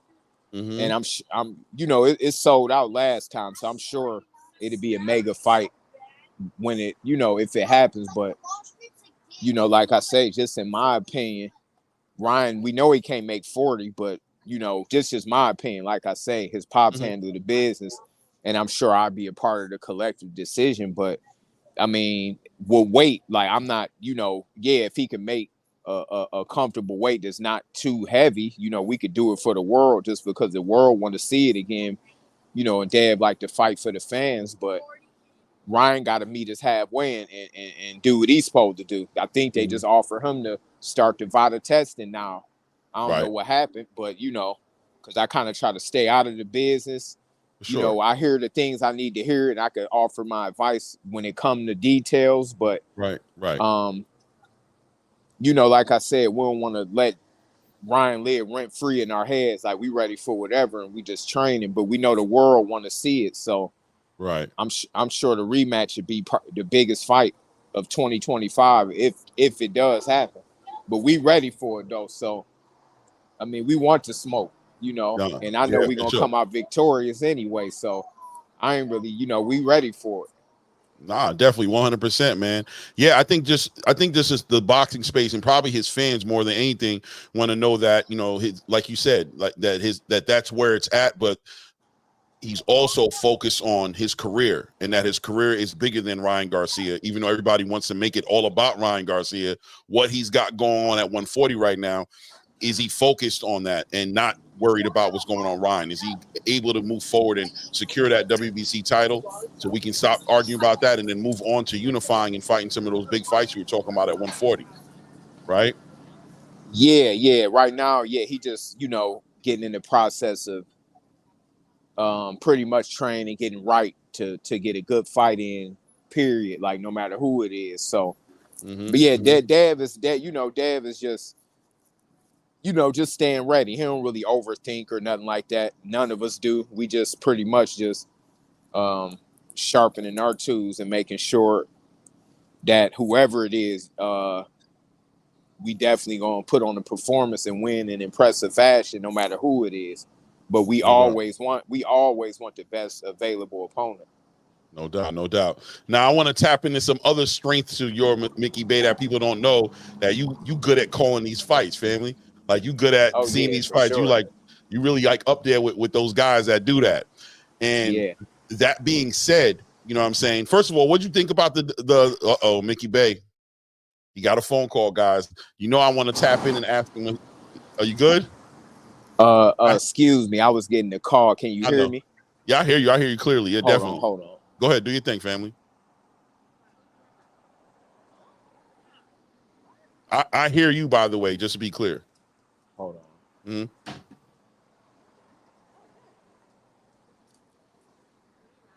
Hit the likes, guys in the building. Let's get the likes up.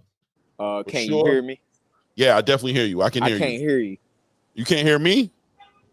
Mic check, mic check. Yo, in the chat, do you guys hear me? Well, that's one way to look at it. He'll be back. Blue got to hit that link and get him back up in here. It is what it is. Y'all hit the like buttons up in here. Let's get the likes up. We got 212 people in the building. Let's get it a little higher than that. What's going on in the chat? Did y'all have any questions y'all wanted me to ask Mickey Bay? I was trying to keep it PG. I know the camp is going on. He ain't going to sit here and share everything that's going on in the camp, right? He definitely ain't going to do that. But I definitely wanted to get some, could hear both of you. Yeah, I think Mickey was just out of it. Let me hit Blue on a text message. Let Blue know what's going on. Blue, need you to bring Bay back on. He disconnected.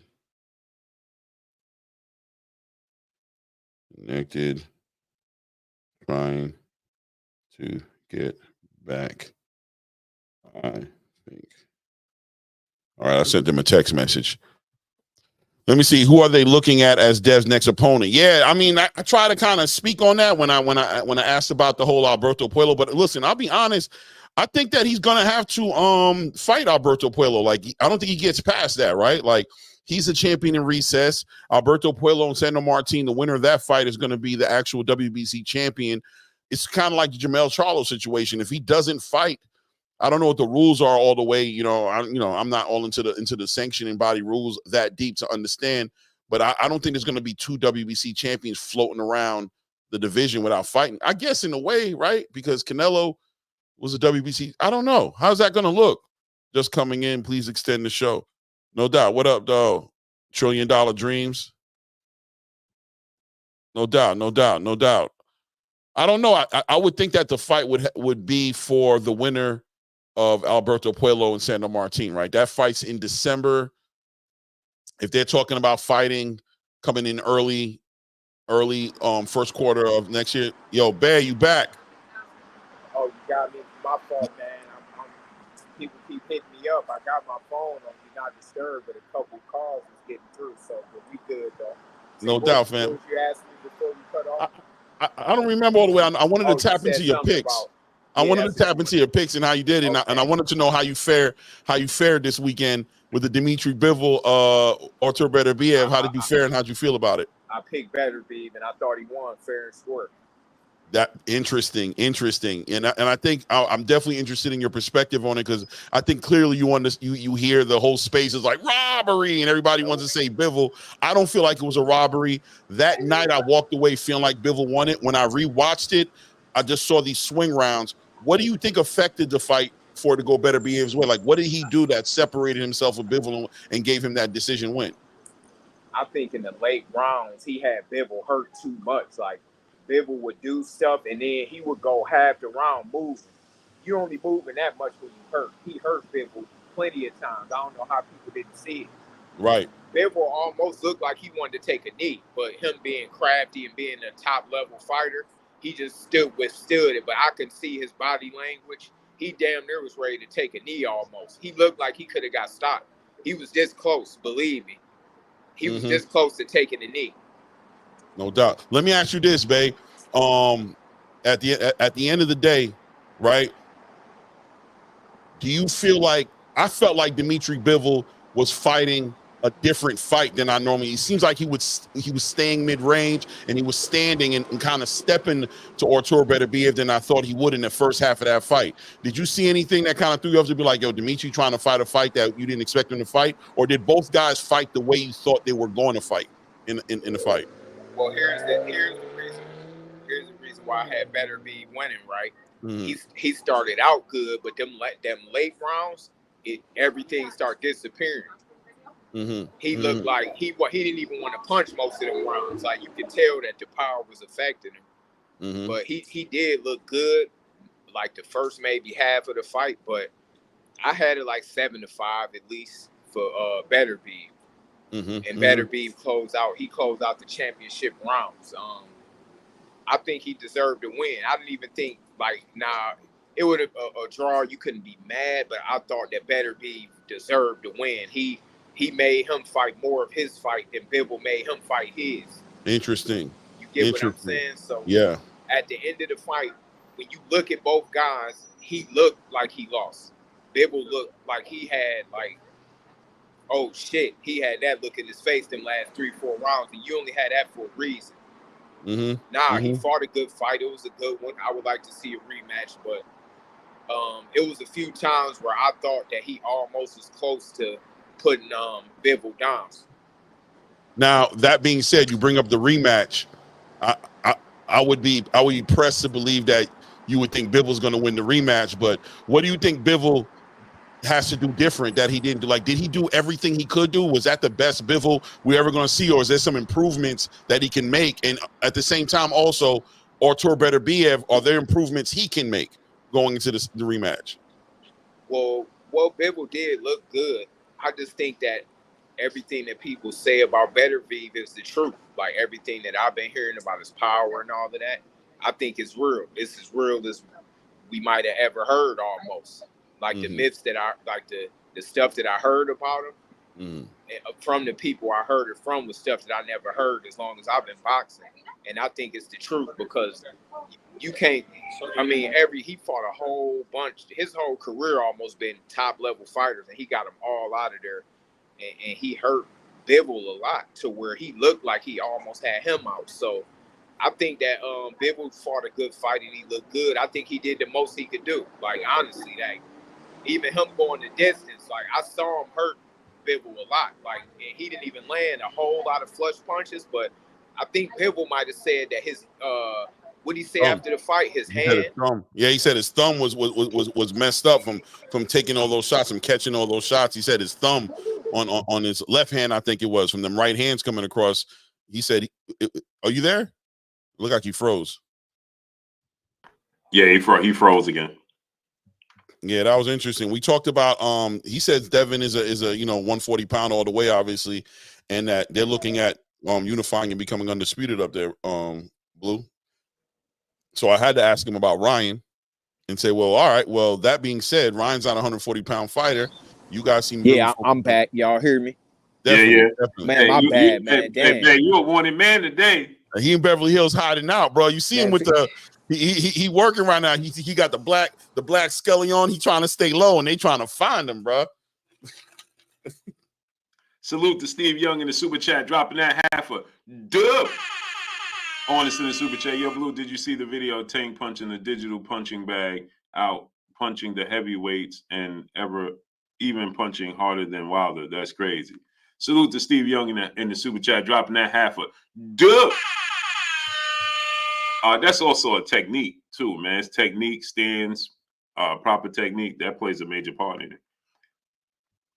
But we know Tank hit like a mule. That ain't 100%. Surprising, Steve Young. 100%. Your sound is out, Bay. Bay, yeah.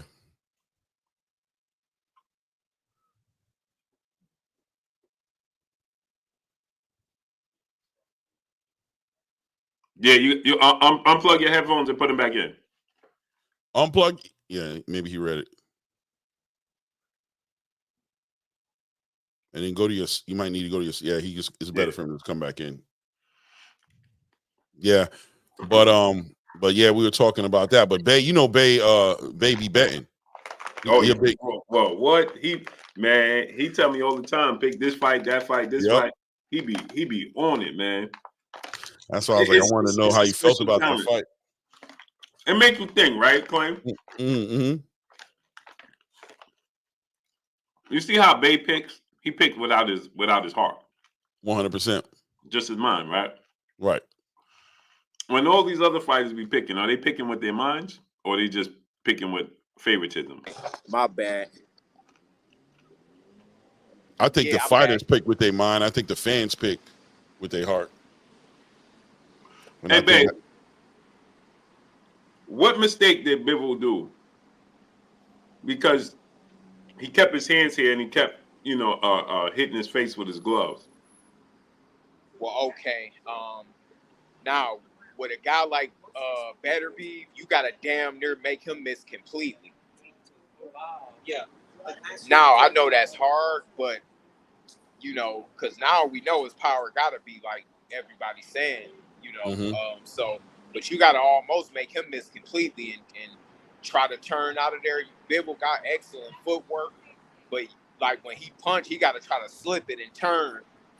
Because now we hear that you can't even damn near block his punch. Like, that's some different kind of power right there. That sounds like some George Foreman type stuff. Yeah, so, and you know what's interesting, Bay? And I want you to kind of speak on it if you don't mind. Can punches? Artur Beterbiev we talking about effective punching and we're talking about effective pressure, right? Dmitry Bivol blocking all those punches.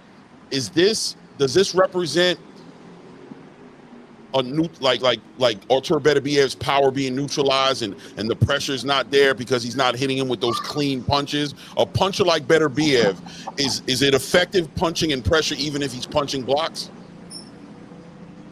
No, Beterbiev is a whole nother monster. Like, because Bivol is real nice. So the fact that he was able to do what he did against Beterbiev, man. Like I say, I gotta hand it to Beterbiev, man. He everything I've been hearing, obviously, because Bivol is as good as it's gonna get. As far as like opponent, I would like to see him in Benavidez fight. I think that'd be a good style matchup for either one of them. I would like to see either one of them fight Benavidez. I think that'd be a good fight because it's hard for me to imagine Benavidez being hurt. Like a lot of these, like I would love to see it. I can't imagine Benavidez. For some reason, I just would love to see that, like to see if he could take it and he could dish it out too. So I think that'd be a good fight. So can you speak on what effective pressure looks like?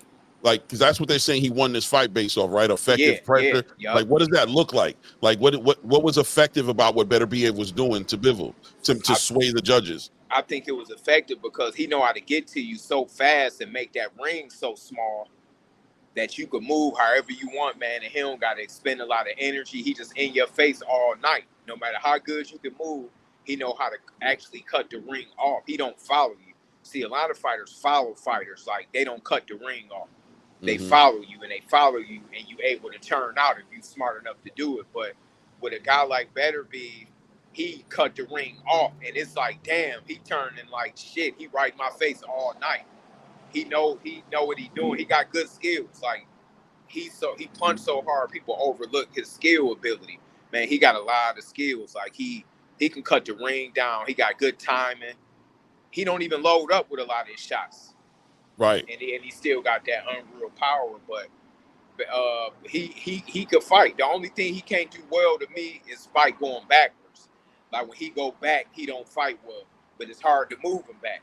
That's the only problem. Like, but he get hit a little bit when he moved back, but he one of them dudes to where you just got to be ready and be on a whole different level to fight this cat because he know what he doing. Like his style was just he gonna give anybody. Like I mean, he like a hell kind of fighter to get through. Like it's like he gonna be a hard fighter to beat.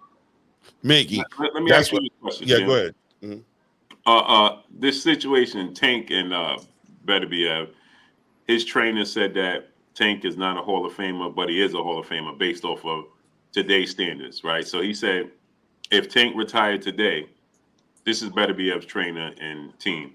If Tank retired today, he would be a Hall of Famer, but in their book, they wouldn't view him as a Hall of Famer because they go off of yesteryear, the Sugar Ray Leonards, the Sugar Ray Robinsons, Muhammad Ali, Tommy Hearns type of level of fighter. He's not that.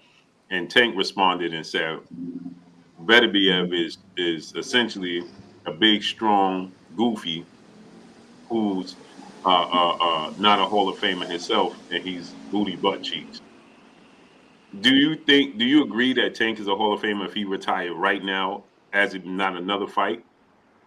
No, I don't think so. I think he'd get there, but no, I doubt it. Maybe because it is a little different. He a big superstar and he got a good record. He beat a couple guys, but he got a little more work to do. And if he did say that about Beterbiev, it probably was a shot back, maybe because he I'm sure he know that Beterbiev, he undisputed at a good weight class. So, I really take some of that kind of stuff with a grain of salt.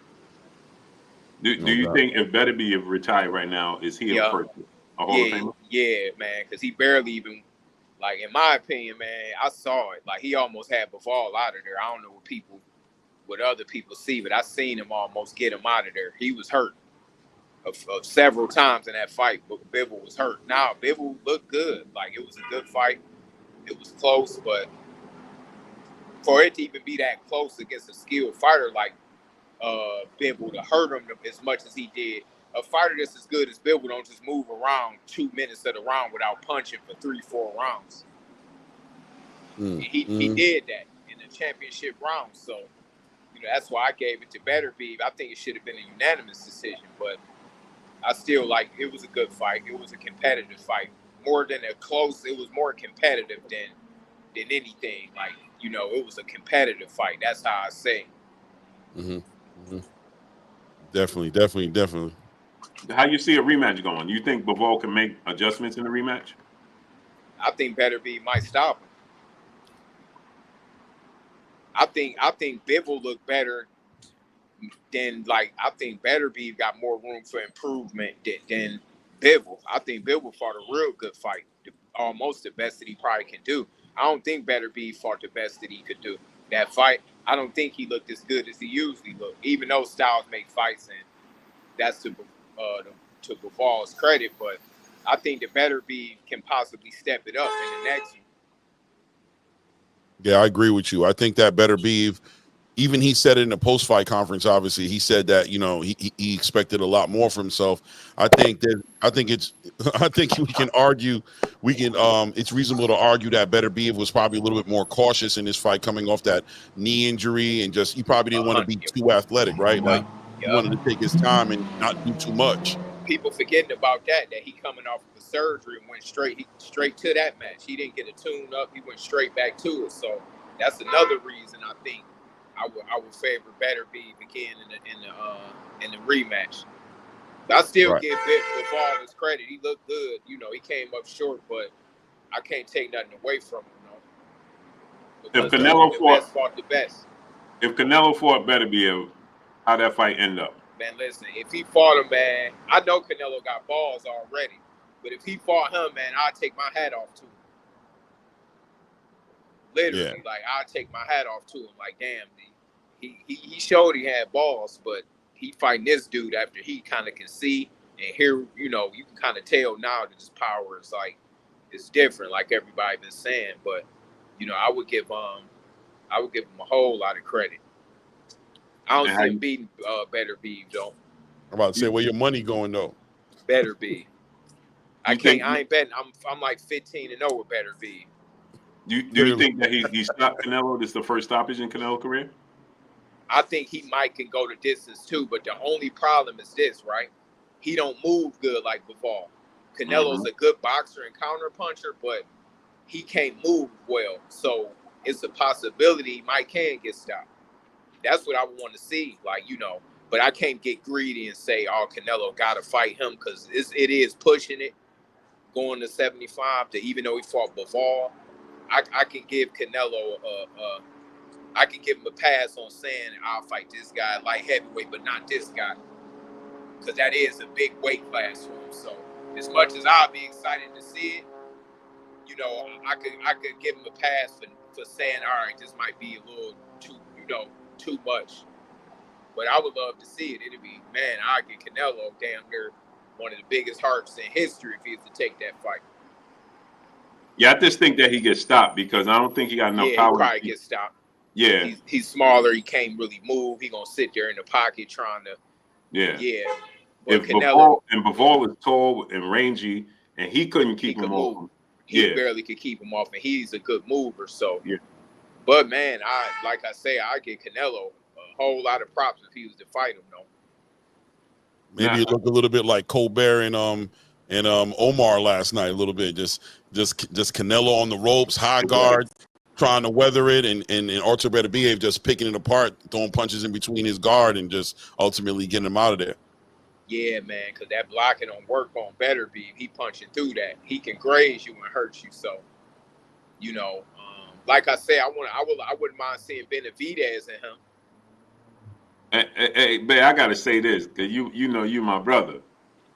I was a little salty that you ain't get those 2 fights that Tevin getting, man. Because I'm like, baby, these 2 opportunities, I know you can make a statement in that fight that he had with Muratalla.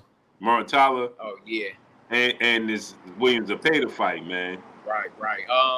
Yeah, man. I was happy that he got him, but you know, I'm gonna try to get me a few in, and you know, I ain't got long left, so I'll say within the next year I'll try to get a few in and end out on the highest note that I can and call it a day. But yeah, like I say, I wish, because I could fight it either way, 30 or 35. So whatever is there.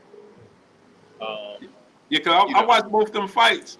I thought, well, I watched the Muratalla fight, and I'm like, man, I thought Tev actually could have pulled it out.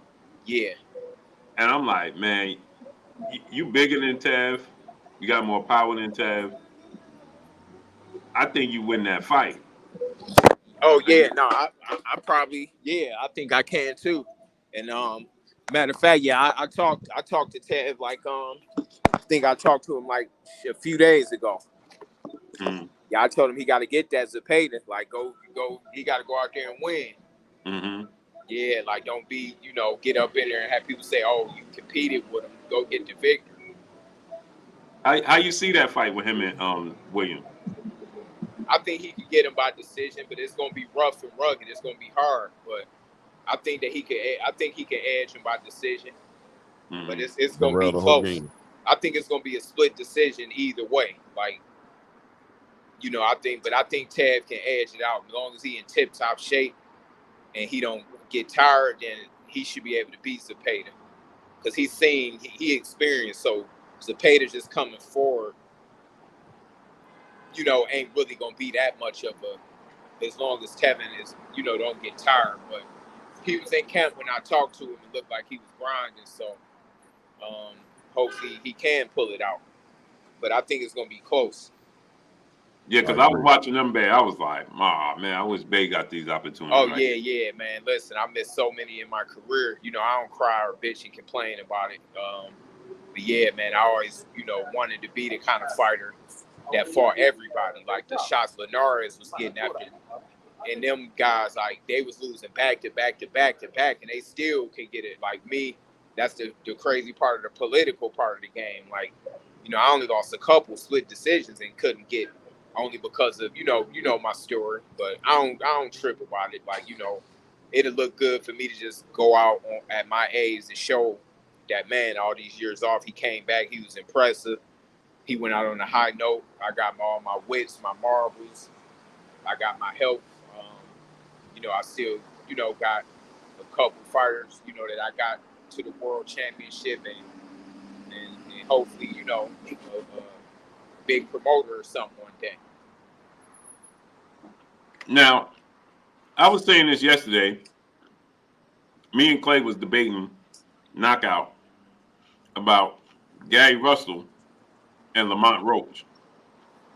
And I was saying, now, you a fighter older in age, but if y'all don't know, Mickey stay in shape. Gary is somebody to stay in shape as well. But he was saying Lamont Roach is a better fighter and a bigger name. Not a bigger name, but he said a better fight because of his activity than Tank fighting Gary Russell. And I said, Gary Russell is somebody that stays in shape, though. He stays in shape, so you can't count him out because of his inactivity, because the same could go. Well, I can't say. I know Bay in Bay put some people out in sparring. Oh, you been hearing about it too? Oh yeah, for sure. Oh damn, it got out like that because I kept it under the hat. It was some people that witnessed it, but I'm glad that you heard, because I like for people to see that I still got it and what caliber of dudes I've been icing. But Right. I'm glad I'm glad you heard about it. And this is the thing, babe. People don't understand. If you're a fighter that don't live a fighter's lifestyle, right, inactivity and age could play a major part. Yeah. But if you live a fighter's lifestyle, yeah, there's certain things. Obviously, you ain't 22, right? But people don't realize what you could do with your experience. Every fighter that I know, babe, yourself included, Lennox Lewis, everybody today's time, even Floyd in the second half of his career, was like, I'm a better fighter today. Oh yeah, way smarter. Yeah, I'm way smarter. And I said, people don't take this into consideration. But what you think about that Gary Lamont Roach Tank situation? All right, I'm gonna make a comparison off of what you just said. Arthur is 40 now, right, or about to be in a month or two. Mm-hmm. He the undisputed champion. Usyk is what, 38, 39? No, he's 30. Oh yeah, Usyk, yeah. Mm-hmm. Okay, Terrence is 37. So just look, your top 10 pound for pound are all at least in their 30s, mid to late 30s. It's a different age now. Like, people not taking as much punishment because we not fighting as much. But even back in the day, Archie Moore, Ray Robinson, all of them cats fought 15, 20 times a year and fought. Some of them fought to almost 50. Now, I don't say everybody can do that. I believe that I at least got another 2 years in me from what I feel right now, because how I treat my body, and I've been off, so I haven't took a lot of punishment. But you got rare breeds that can. Now, I think that Gary is a better fighter. The only claim that Claymore got a little is him being busy. Roach, yeah, but Gary is a bigger name. Like, Gary is a bigger name. That was KO, but yeah. What you say? It was KO who said that, not me. Oh, my fault. All right, I ain't gonna put that on you, but yeah, so my bad. I ain't gonna put that on you, but nah, Gary's a better fighter. It'll sell better. I think they went off the activity. Like, if Gary had one fight, he probably would have got it, because they would have been like, oh, all right, we can't sell it to the public, because if everybody say when was his last fight, even though I don't think it would have outsold the Roach fight, I think regardless. Mm-hmm. And like you say, yeah, Gary got experience and he trained his brothers. Like by me training fighters made me so much smarter. I was able to come back and hear the stories that you've been hearing and sparring. Mm-hmm. Not even in top shape yet. Mm-hmm. Right. So, but my like, all right, look at y'all two, right?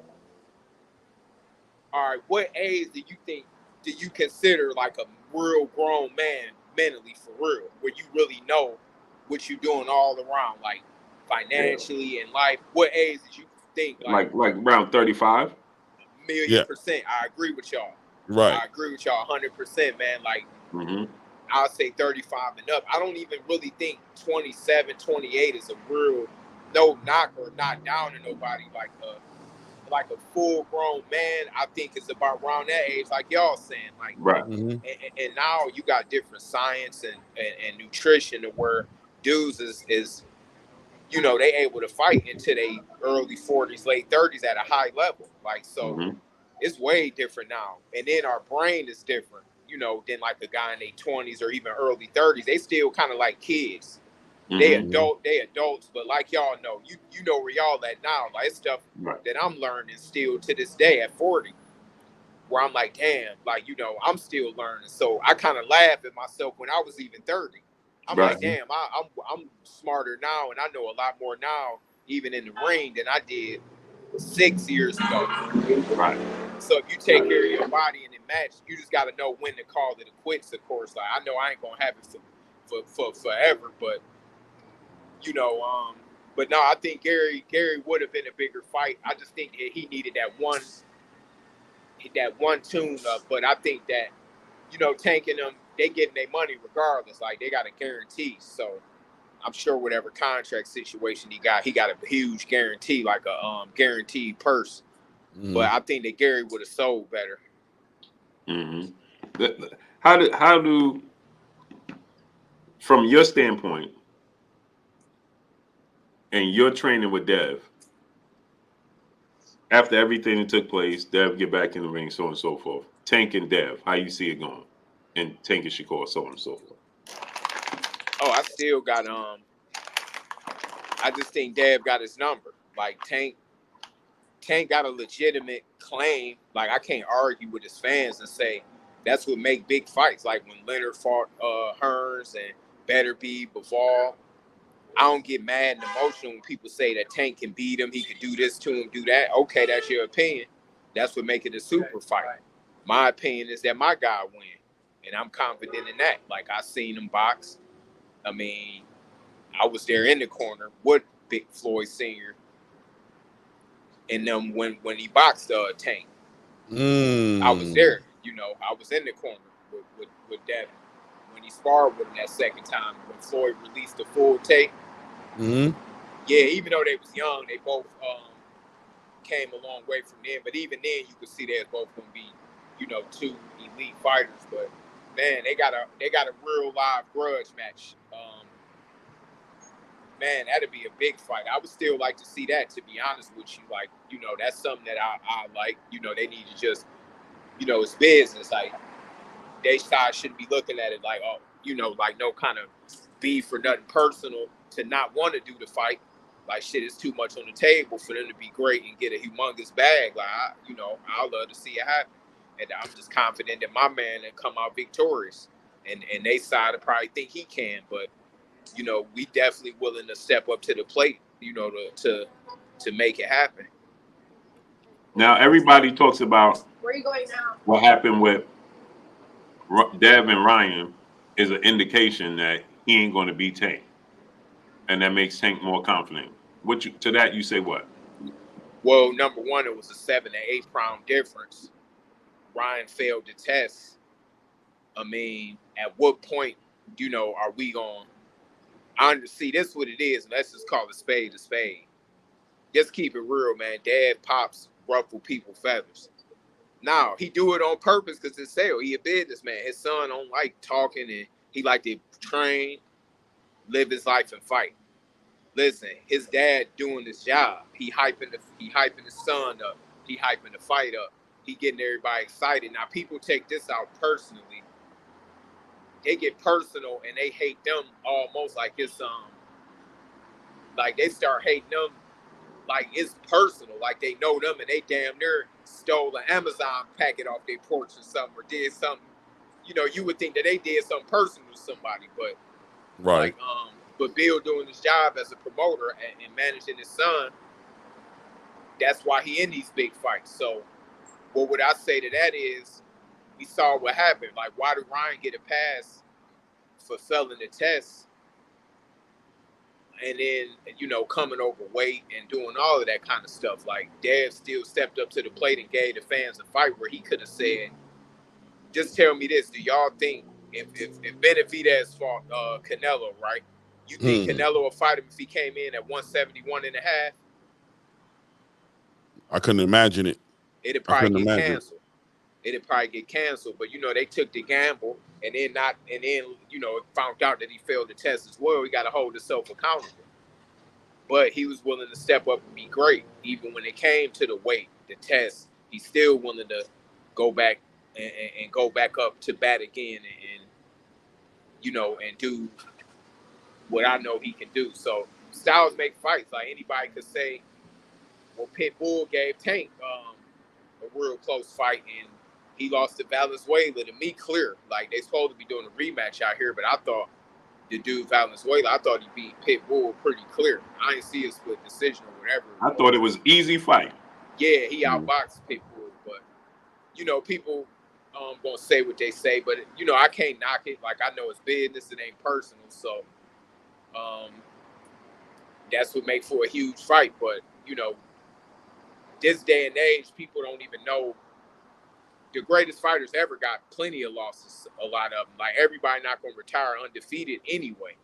If Dev and Tank fight, somebody gonna come out of there with an L. You know, I'm confident that it won't be us, but we ain't scared to put it on the line though. Go ahead and, you know, we'll flirt with the opportunities to, you know, in order to achieve this stuff, you got to take the big risks. Like we willing to put our chips out there on our man. So, you know, that's what we ready to do. No doubt, no doubt. What did you think about?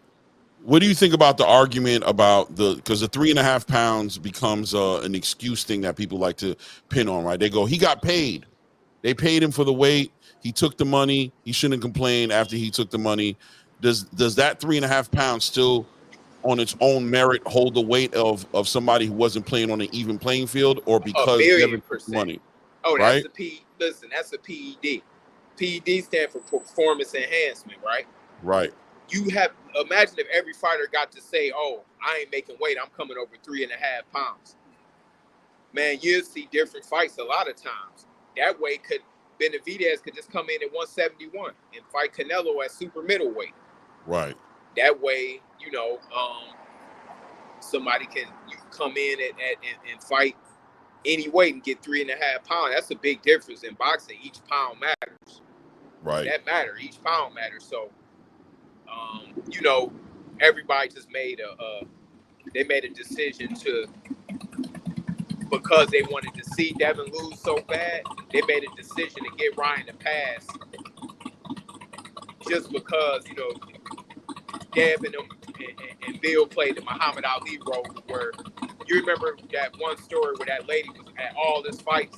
I don't know if y'all ever see it.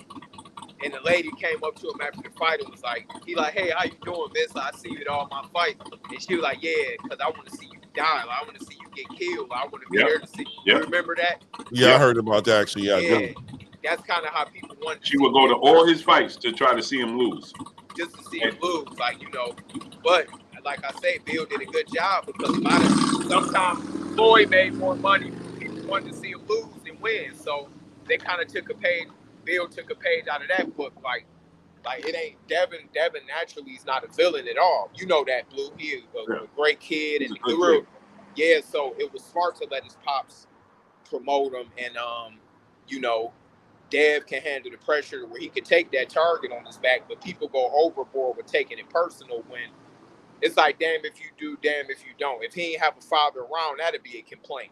But he got a father that did his thing, built his son up, made his son a multi-millionaire at a young age, got him to undisputed, and it's still complaints. You know, a lot of these fathers don't get the credit. Like whether it's Michael Jackson's father, Serena Williams' father, LeVar Ball, they all get demonized. Yeah. Beyonce father, like a lot of fathers, you know, especially even in the other communities, it ain't just black community. It's the fathers is the majority of the time behind these success stories. It's some man or father, but it's always people always trying to cause division when it is a father. So people want to see. Listen, if Bill split with Dad, tomorrow all of them people will probably become Devin Haney fans. The ones that's hating on him. Ooh, ain't that messed up? Listen, wow, I guarantee you, if Dad came out like, man, me and my father parted ways, like, and it was a bad fallout, oh man, I guarantee you, people be cheering them on, guaranteed, and that's sick. It's like, man, that's listen, sad as hell, man. Ain't it? So it's like, man, look, let this dude fight and enjoy the promotion. Enjoy the promotion to where, you know, they making it exciting for y'all, you know. Right. Wow, that is sad. That what you just said was two things that you said, and I'm not even a question, just a statement, and maybe a question. But the first thing that I thought was interesting, what you said, that I never even looked at it like that. But when you say it, it's so obvious. When you said that's the real PED, I'm like, I never even thought of it that way. The way you said about the 3.5 pounds, you like that's the actual real PED. Like, forget about the test. The real PED Yeah, I is ain't the forgetting advantage. about it though. I ain't gonna forget about it, but that is too. People overlooking Right. that because you made a conscious decision to know you're gonna have the advantage. I'm gonna make an example to you, right? And I'm gonna bring up a story from years ago. I remember Diego Corrales. Remember he fought what's his name? Castillo, right? And he came back and stopped Castillo, remember, on the when they fought the first time. Remember? Now the second time, I remember being on the phone with Jay Prince while he was at the weigh-in, and he like, damn, dude came over like 2-3 pounds over, right? And then he knocked out Corrales easy. Yep. Do you think that he didn't know he was coming to get an advantage? Like, I'm just making an example. Maybe he tried, but I'm saying not Brian. He didn't try, but I'm saying Castillo. Yet Right. still, it was an advantage for him. That was a factor. It was a factor because you came in almost a weight class over. 3.5 pounds is almost a full weight class over. While this cat had to make weight, Devin still had to make 140. He did his job. So by you consciously saying I'm not knocking these 3.5 pounds off, you consciously made a decision to do that because you knew you was gonna have the advantage because he could have made it. Yeah, look, brother. Somebody in the chat said you looking like Al Heyman. I think another thing that you said that was very interesting to me was, what did you say? You said, oh my God, it's on the top of my head right now. The weight with the PEDs, and oh yeah, the father thing, the relationship between Bill Haney and his son, and how the space doesn't appreciate it enough. As a matter of fact, like you said, if today Devin would have come out and say, I'm getting rid of my father, I'm moving him out, that he'd actually probably become a celebrated athlete in the Man, space. listen, that'll be, and listen, when it come to this, the crazy thing, right? When it come to the fans in this sport, listen, it's some beautiful fans. But I'm gonna tell you this. Listen, if Dev had a bad fallout with his father tomorrow, it's nothing. And hear me out when I say this. It's nothing bigger that Dev can do to gain more fans than if he had a bad fallout with his father. He would have to beat like a Terrence Crawford or somebody, or Tank or somebody. Not even that could match it. That's how bad and sick it is. If he dropped his father and had a bad argument with him, he would gain so many fans from the people that don't want to see them together, and that's sick. Yo, that is sick. And when you said it, it hit so true because I believe it. I really could see that happening. I could see it happening just like that. And I think we're in a toxic era of, I don't know if this has always been that way. I can't speak for an era that I didn't live in, right? But I just don't remember so much indifference coming based on the fact that this dude has his father, and how the space kind of addresses it, and how they celebrate the complete opposite of that. And the opposite of that can be celebrated because there's something to be said about coming out the struggle. Mike Tyson has a story, of a crazy story, right, about how his father was with him and his mother was in the environment he grew up in. He got celebrated, but at the same time, you see a successful Black family coming together, a Black father with his son, and taking him to those type of accolades, and in the space really just looks like they hate him for it. You know what I mean? It's really sad. It's sickening. Like Nick J said, salute to the queen. Definitely. You know what I mean? I do want to. I don't want to get off the topic because I know Blue wants to speak on it, but I do definitely want your opinion on Chris Colbert's performance last night. What does that mean for his career? What did you see? Is the move down to 130 something that's going to make a difference at this point for what you saw? I mean, we've got data. We've got data now. They say you can't come up to a final decision until you got the data.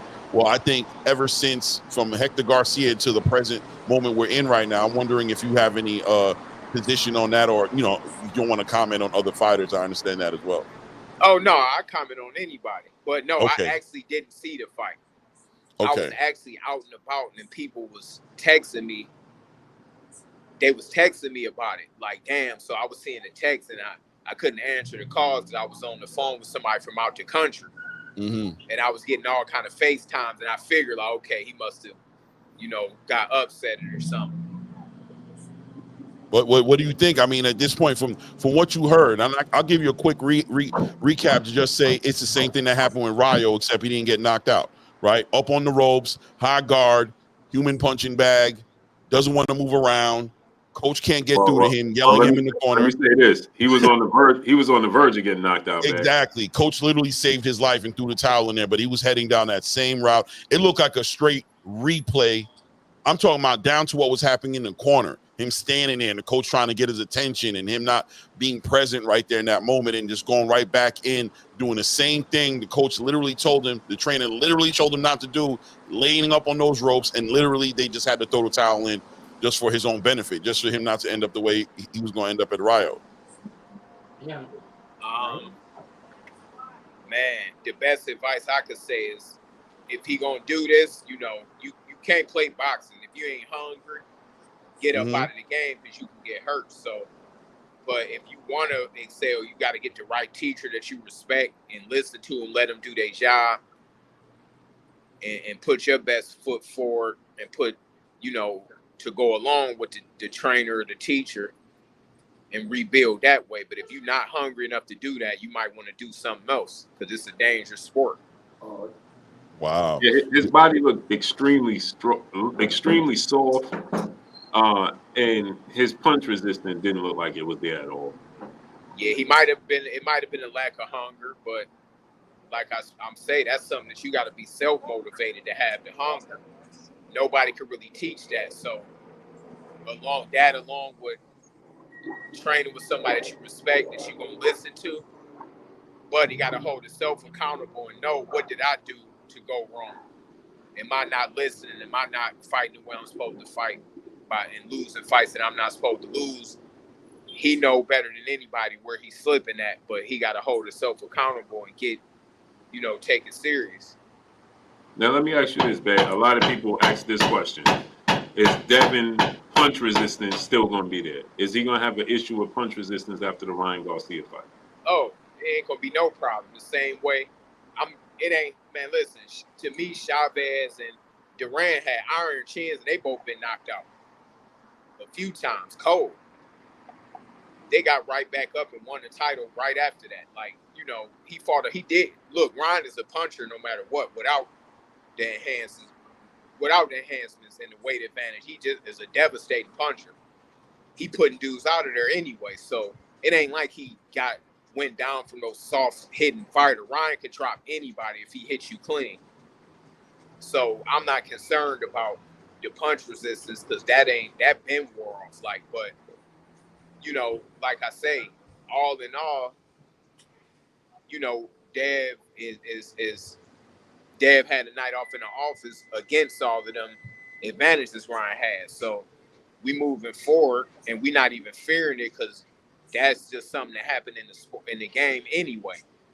You don't get out of this sport without getting dropped or hurt. That's just the name of the game anyway. And he a legitimate puncher. Like, if he was fighting somebody like Valenzuela, that'd be different. Like, not saying the dude can't punch. I'm just making an example.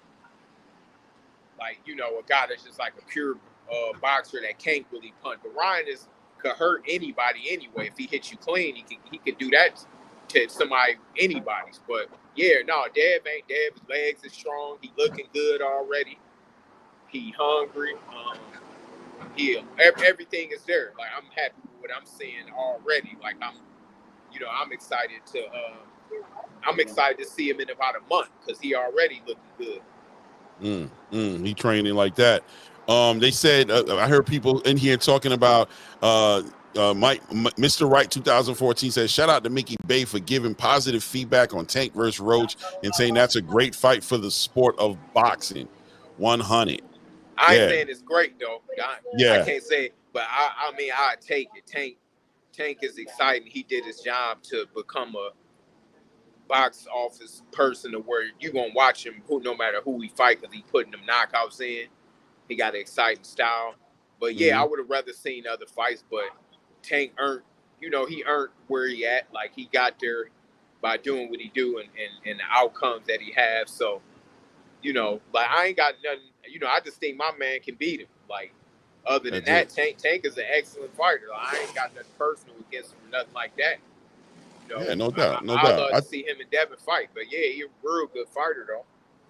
Yeah, we can never. I don't think. I mean, people can if they choose to, but to take away from who he is, and what he can do and what he's earned and the fame he's gotten and the success he's had in boxing would be crazy. But I think it does get to a point to where the pushback is what the pushback is. People want to see him fight better fighters, and I but do he's not. know. I do. I ain't gonna Right. lie, like, cause I want to see what level he can go to. You know, you got I don't know. I guess they were trying to make the Loma fight. I would have loved that one at least, but you know, get you something, a little better though. Like, let's see it because Dev is younger than him and he got better. He fought better opposition. Like Dev fight the best available opponents, and we are already trying to do that at 40, and we just moved up.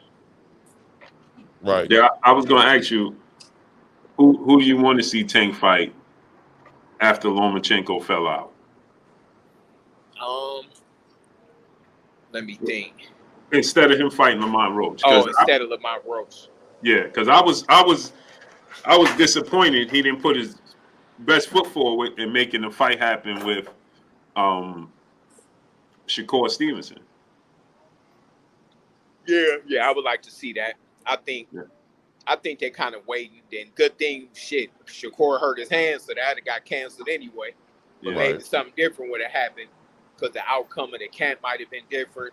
You know, who knows? But I would like to see at least seeing Tank maybe fight. You know what? I wouldn't even mind to see him fight like a Zepeda. You know who I wanted to see him fight, babe? Who? Just for the accomplishment, I wanted the Dennis Baranchik fight.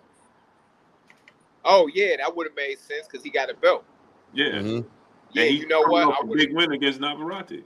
I wouldn't have minded that. Yeah, that would have made sense. It would have been a unification. Right. Yeah, I would have. I ain't mad at that one. I don't see why a dude had to come up from weight. It ain't make sense. Maybe they doing him a personal favor because they know him. You know, they from around the same town. Maybe they just doing him a favor, giving him a shot. But yeah, but next I'd like to see Tank and I would like to see him and Shakur at least by late next year, even though I don't think it's gonna happen for another couple years. But I would like to see it at least the end of next year. Yeah, man. I think that's what people they misconstrue the what people would call criticism, but what I call boxing fans wanting to see the best boxing, they take it as hate. You know what I mean? And I think if you're keeping it boxing and you keeping it around boxing, I don't understand how it's considered hate, but I mean it is what it is. You got any perspective on the heavyweight division right now and the way it's looking right now? Are you seeing some? Were you ever a fan of the heavyweight division? Like, you know what I'm back saying? in the day, hell yeah.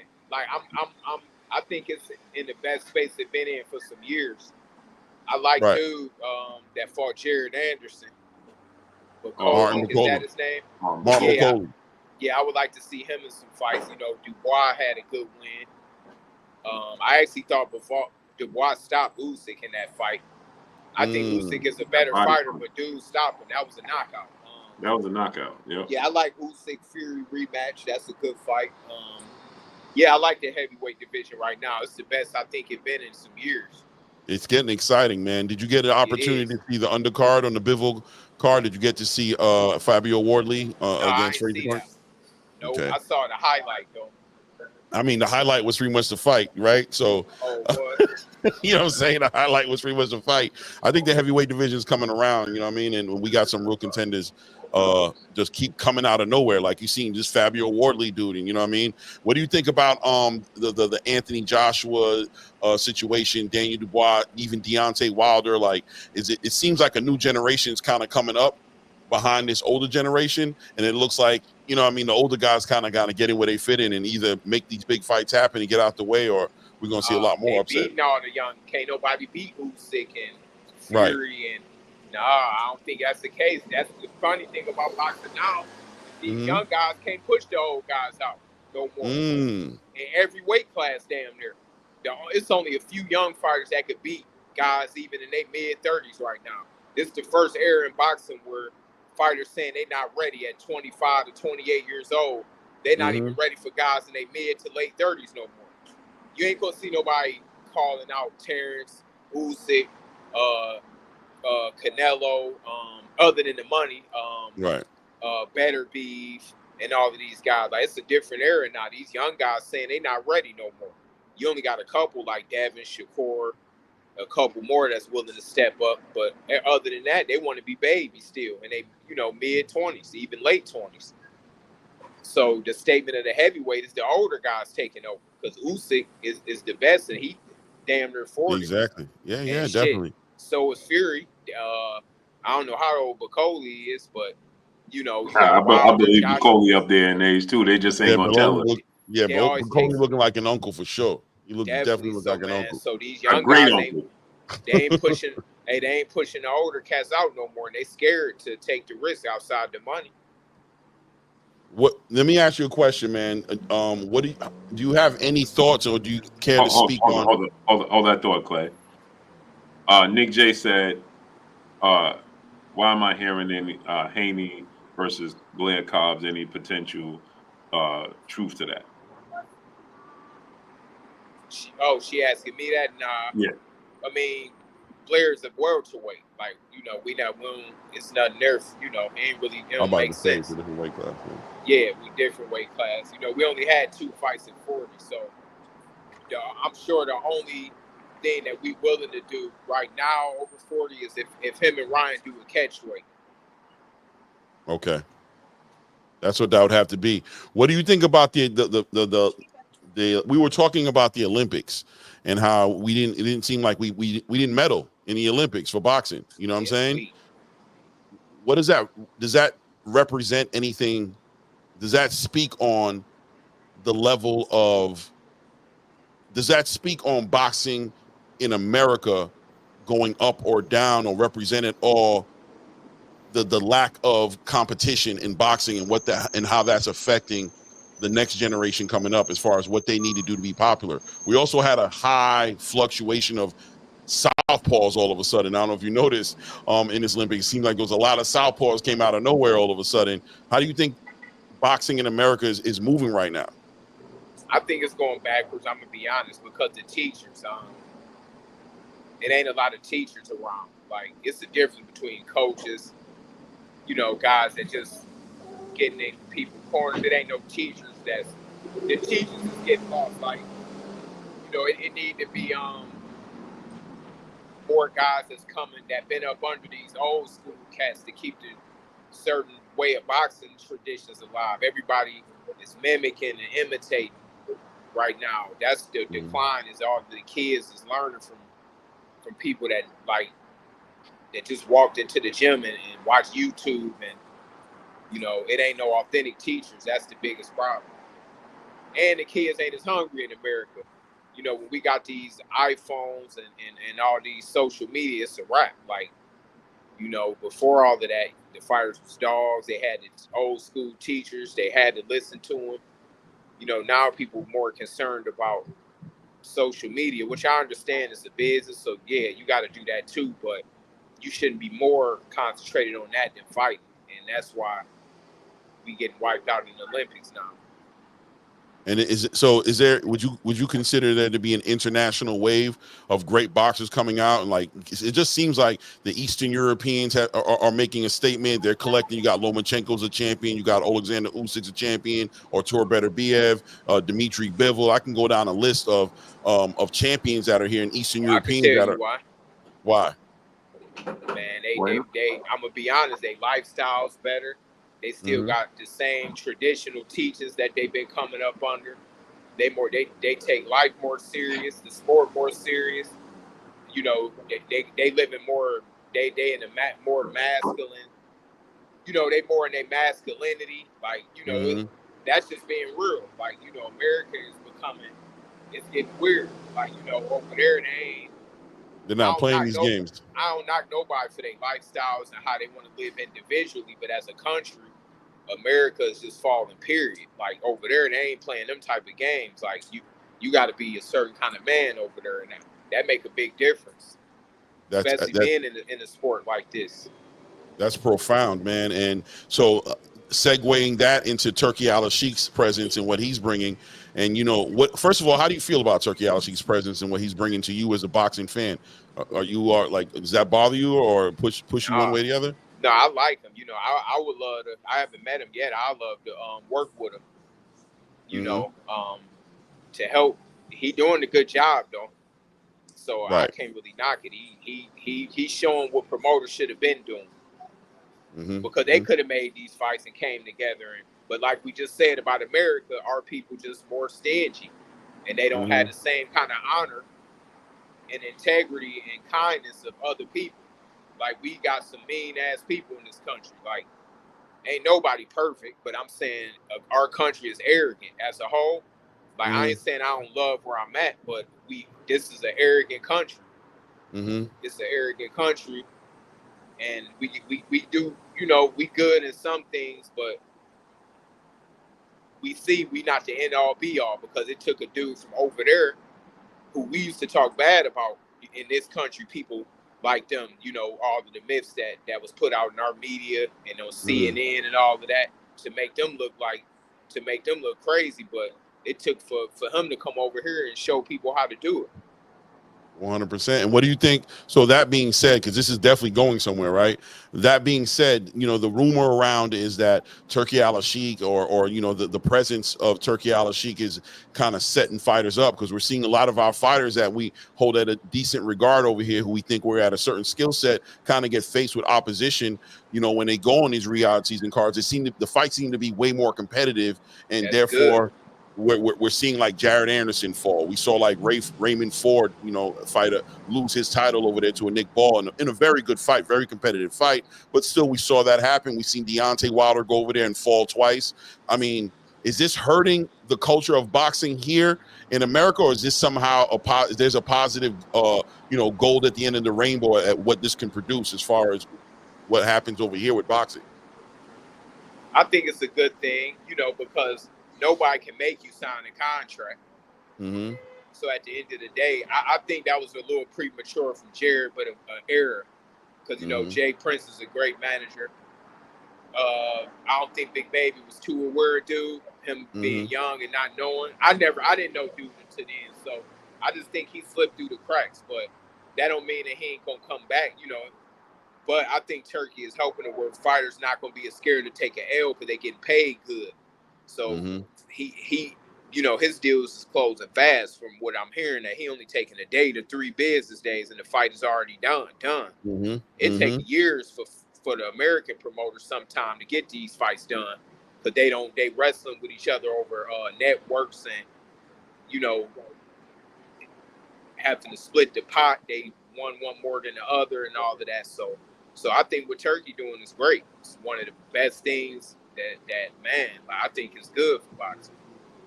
Yeah, it's competitive. It seems like he's bringing competition, and he, like you said, he's making it more comfortable for them to compete and not worry about losing their O. Like, even if you lose, he seems to be bringing back fighters who loses. You know what I'm saying? Like, he gives them opportunities. He brought Nick Ball right back and gave him a title shot. You know what I'm saying? He brought Deontay Wilder right back. He brought Jarrell Big Maybe Miller right back. You know what I mean? Giving them all opportunities for redemption and for big paydays.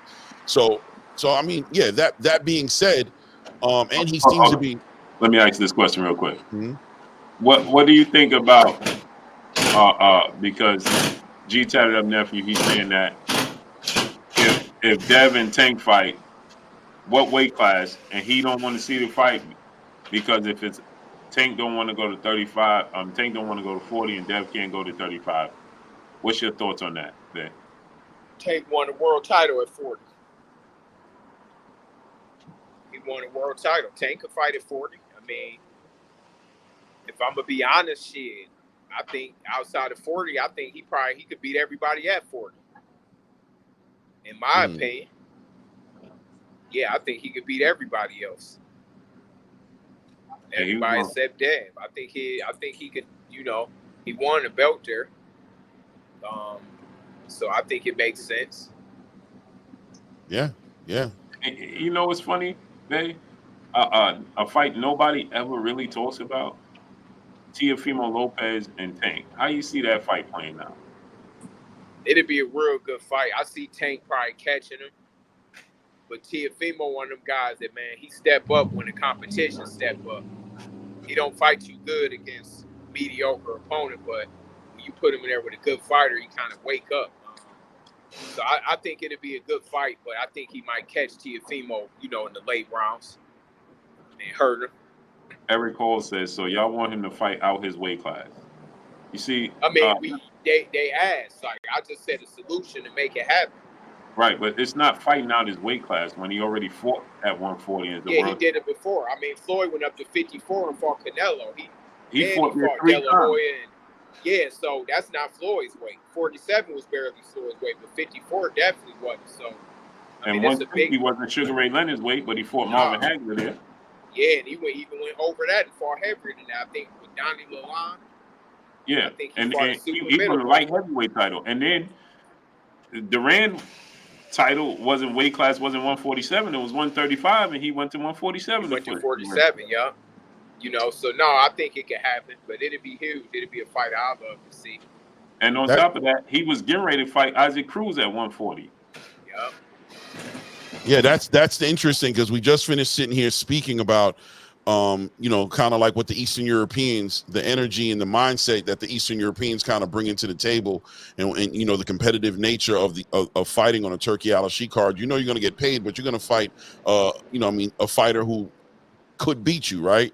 But this is the mindset, right? This is the understanding, like asking him to leave his weight class or leave his comfort zone to compete at a higher level that we've already seen his ability to compete at. He won, stopped the guy at 140, became a champion, but this is just mind-blowing. People feel like it's the most ridiculous thing in the world to be like, yeah, fight Devin at 140. Why drain him down to 135 when he's weaker? You can fight up at 140. You don't get weaker. Devin is stronger. Yes, you're right. He's stronger than he would be at 135 because he's not depleted. But why is that the worst thing in the world to imagine happening? Why is that? I mean, it can happen, man. Like I ain't gonna argue with it. He either want to do it, they either want to do it or they don't. It's just that simple. I think it'd be good, but I ain't gonna force him to go up. But I think eventually he should, because this is gonna be too big of a fight. I think within the next couple of years, it makes sense. But I ain't gonna force him up. But I would at least like to see him and Shakur, since they the same exact weight class. I would like to see that in the near future. But here's the problem that I have with it, right, babe? This is the problem that I have with it, right? You see, Melvin Everett said, "Blue so quick to pop off." I rock with Bay's energy. Then G tatted up said, but he also on record saying he don't think he could go back up to that weight class. These are the excuses that annoys me. These are the things that annoys me, right, babe? Because he was just going to fight Isaac Cruz at 140. So why are you talking about what he said in the past when it pertains to Devin Haney? Now we're talking about what he said in the past. But he was just going to fight Isaac Cruz at 140 if Isaac Cruz won. So clearly, it's not about the weight class. It's about the fighter in the weight class. It's not the weight class. Man, he said the same thing about Ryan. He said he'd fight Ryan at 140. He got the power at middleweight or super middleweight. So he already proved he can go up, But like I say, man, people keep saying it, man. You just got to let it go and just say, what about him and Shakur? Yeah, they the same exact weight. So what's the deal with that one? That's kind of how I look at it. Yeah, I mean, and you said something significant earlier too. You said if they choose to, if they don't choose to, we don't care, right? It's okay. If they want to, do it. If they don't want to, we're not tripping like that. But just the mere fact of bringing it up or entertaining it just lightly, they get triggered, bro. Their feelings get hurt. Oh, now you guys want Tank. Look, bro, Tank don't got to do whatever he don't want to do, bro. We're just saying about his ability to he done it do before, though. Now, if he didn't do it before, to be a difference. He done it before. Period. And that's a compliment to his skills, really. If we saying that we think that he could go up there. Yeah, and the thing is, he's clearly picking and choosing when he wants to do it. That's the problem. He's getting ready to fight Isaac Cruz. They was talking about fighting Isaac Cruz at 140. But then Rayo won, and then he told Rayo he wanted to fight him at 135. Yeah, see, I would have liked to see that. And I had him beat Rayo at 40 by stoppage, but it ain't happened. So he's fighting Mount Roach. That's a big step down, but 9 times out of 10, he gonna get Lamont out of there. So And this is the funny part about it, though, right? Right, Bay? Is that they okay with him fighting Lamont Roach, who's moving up 5 pounds. Right. But they're not okay with Tank moving up 5 pounds, the weight class he already fought in. He called Conor Ben out. Make this make sense. Yeah, he did. Lamont Roach is getting ready to go to 135. Is Tank going to put a rehydration clause on himself? Or fight Lamont Roach at the catch weight? No, he's dragging him up 5 pounds. Yeah, he using his platform as using his star status to his advantage, and that don't mean that it's a great thing, but it's showing what you really think and what you really want to do, because you're in the position to do what you want to do. He the boss. Like, he ain't got nobody that can tell him what he need to do. Him and Canelo, two of the top guys in the game as far as being able to do exactly what they want to do. Silver Surfer says, see, Lamont Roach fought at 1. So Tank fought at 140. What are we talking about? Tank fought at 140 as well. And won a championship and stopped. Yeah, you know what I'm saying? The guy. I mean, I'm just saying it's a whole different energy. Lamont fought at 135. I think he was doing like 6-round fights at the time, and that was very early in his career. He hasn't fought at 135 in a very long time. He actually fought at 140 twice, because when he fought Ryan Garcia, was at a catchweight at 136 with a 136 with a 10-pound rehydration. So that's 146. So that's above 140 pounds. Yeah, man, I would like to see, Shakur versus Tank is the fight. That they the same weight, so we ain't even gotta have no obstacle or no back and forth with that one. They the same weight. They both got a belt. I would like to see them two fight. So let me ask you this though, Bay, just to change directions real quick, and then we go back to what Clay was getting ready to ask you. You came up under some great trainers. You came up under some great trainers, and now you get an opportunity to be able to spill out what you learned from great trainers, right? What do you take from being around all of those great trainers? What pieces have you taken from each one of those great trainers that you came up under? From some, I took defense, speed, timing, technical fighting, a whole lot of tricks from Floyd Sr. Floyd taught me a whole lot, like as far as sharpness, defense, speed, timing, a whole lot of different tricks, combinations, how to throw correctly, how to fight smart, Emmanuel Stewart, balance, distance, how to aggressive box as an aggressor, aggressive style boxing, fight good off the jab.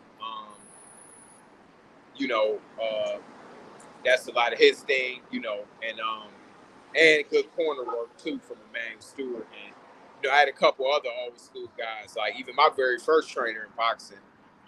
Now I know how much he knew, because he was teaching me a lot of stuff that Big Floyd was, me not knowing then.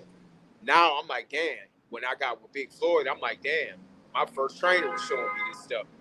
Because, he came up fighting back in the day with Joe Louis and, old school fighters from back in Ohio. But I had a chance to have even a couple more guys that came up around that old school cloth for the, with the people that was up under even, or around Emmanuel Stewart or Bill Miller and stuff like that. But having Floyd Senior for that long, just being around, taking my own experiences, and even guys like Mark T. Sharp Johnson and a couple other guys that I was around for a little bit in my career, I picked up stuff. So, but one thing that I learned is how to tweak it a little bit, because it's not, we learned now what they got now that we didn't have is training smarter.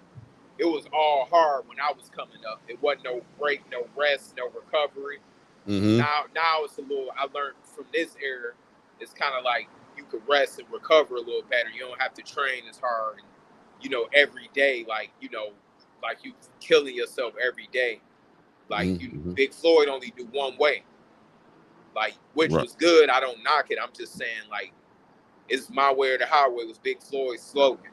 Right.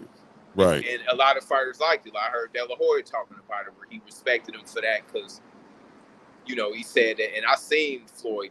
I'm glad it never happened to happen to me, but he threw buckets of water on De La Hoya but he Right. didn't want to get up to run.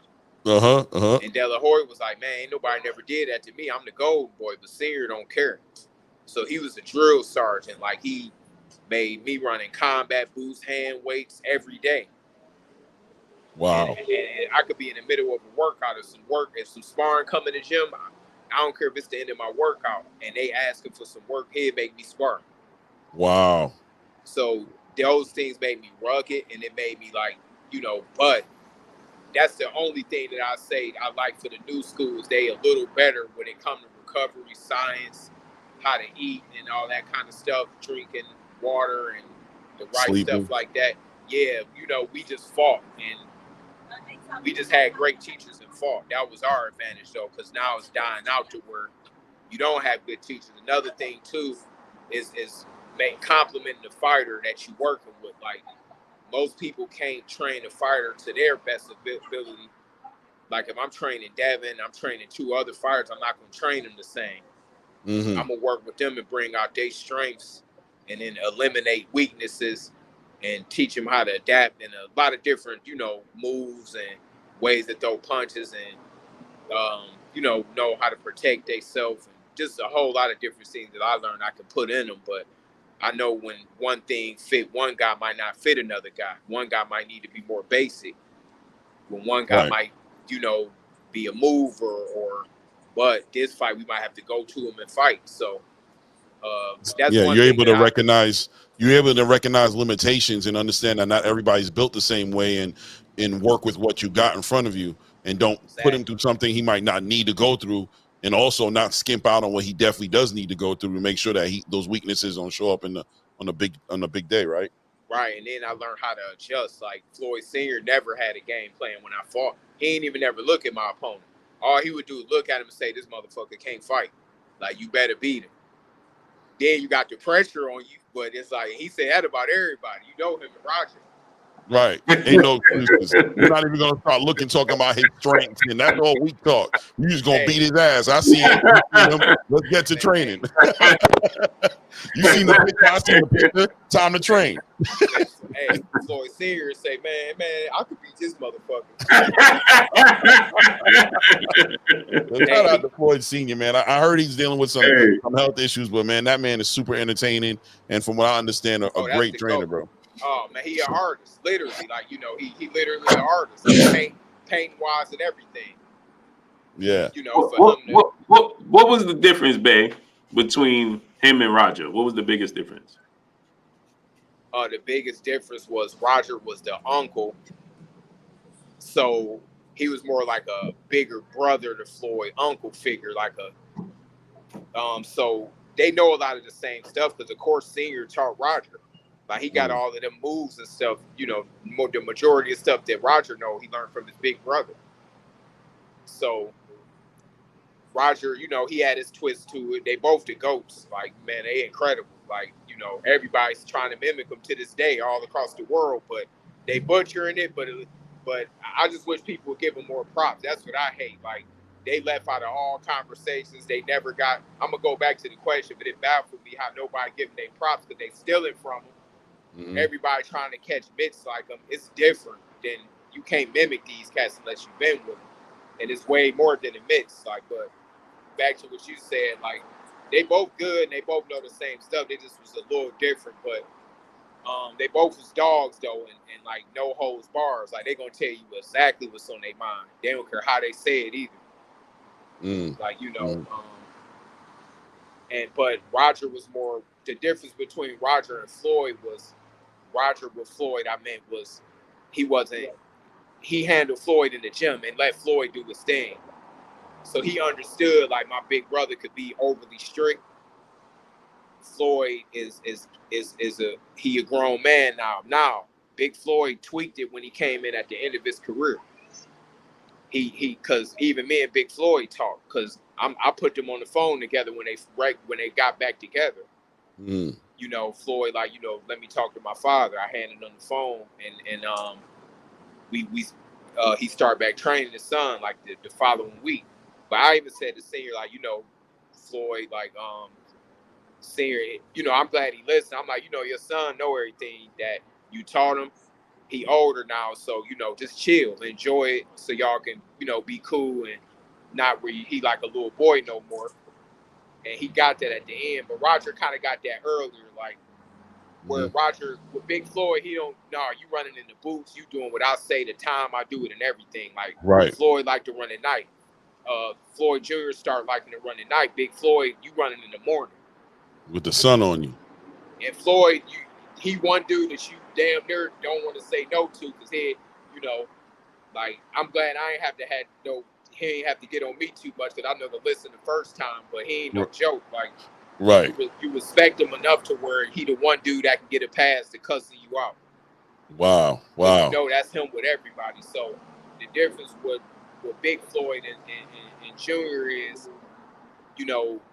his no holds barred mentality ain't work, because Floyd kind of was like, nah, I'm Money Mayweather now. But it did work when Floyd Sr. came back in later, he fell back and knew, like, all right, my son got it. I'm going to just tweak, keep him right, keep him sharp, keep his defense right. But Roger, from the beginning, like, I ain't going to tell him when to run long as he do it. I ain't going to tell him when to come to the gym long as he do it. That was the difference. And 100%. They got a little differences with how they train, but it's pretty much all the same kind of techniques and moves and stuff like that. Just a different style but still all of the same kind of old school tricks and all that. They both the GOATs though, and they don't get enough credit to me. Everybody trying to hide their name, but they trying to steal from them. So they want to bring their names up. It's interesting that we end up on this topic when we talk about trainers like Floyd Mayweather, Senior, obviously, and Roger Mayweather, and then you also spoke on how the lack of teachers in the sport, and that being like the biggest consistent thing you're seeing as far as when we're talking about a declining where we used to be. Like it feels like when I grew up, when I was younger, it feels like America was like the standard. Like the boxers over here were just on another level, and everybody else was just hoping. It was like we was like the NBA, and everybody else was like the World League. Like, but even like with the NBA, you got teams in Europe that are just, you know what I mean? They playing on a whole different level now.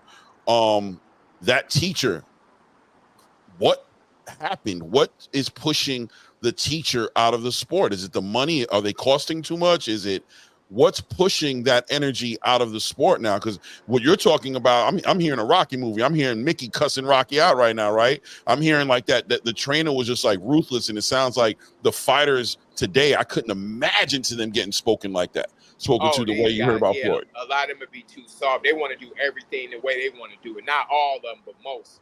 But they actually dying out. Most of them was older and they dying or they died already. But the ones that's around, people don't know how to identify who they are. Like I can look and tell, okay, you got some around like Robert Garcia, Andre Rozier, dudes like Bozy. Bozy, John David Jackson. One of my friends, Eric Hunter, that's young too, like me, that's to me one of the best trainers in the game. People don't know about. I don't want to discredit. I can't think right now, but if I get you don't want to not say somebody. Like, yeah, I don't want to not say, but there's some out there, but not as many because they dying out. They older, but what you got to do is get guys that came up under them. They might not have a big name, but they learn everything this guy learned, know how to present it to each fighter and put it in that fighter without changing their style. You got to know how to identify. Like me, I could look at a fighter and put him with a trainer. I could say, all right, the way this guy fight, boom, I'm gonna put him with him.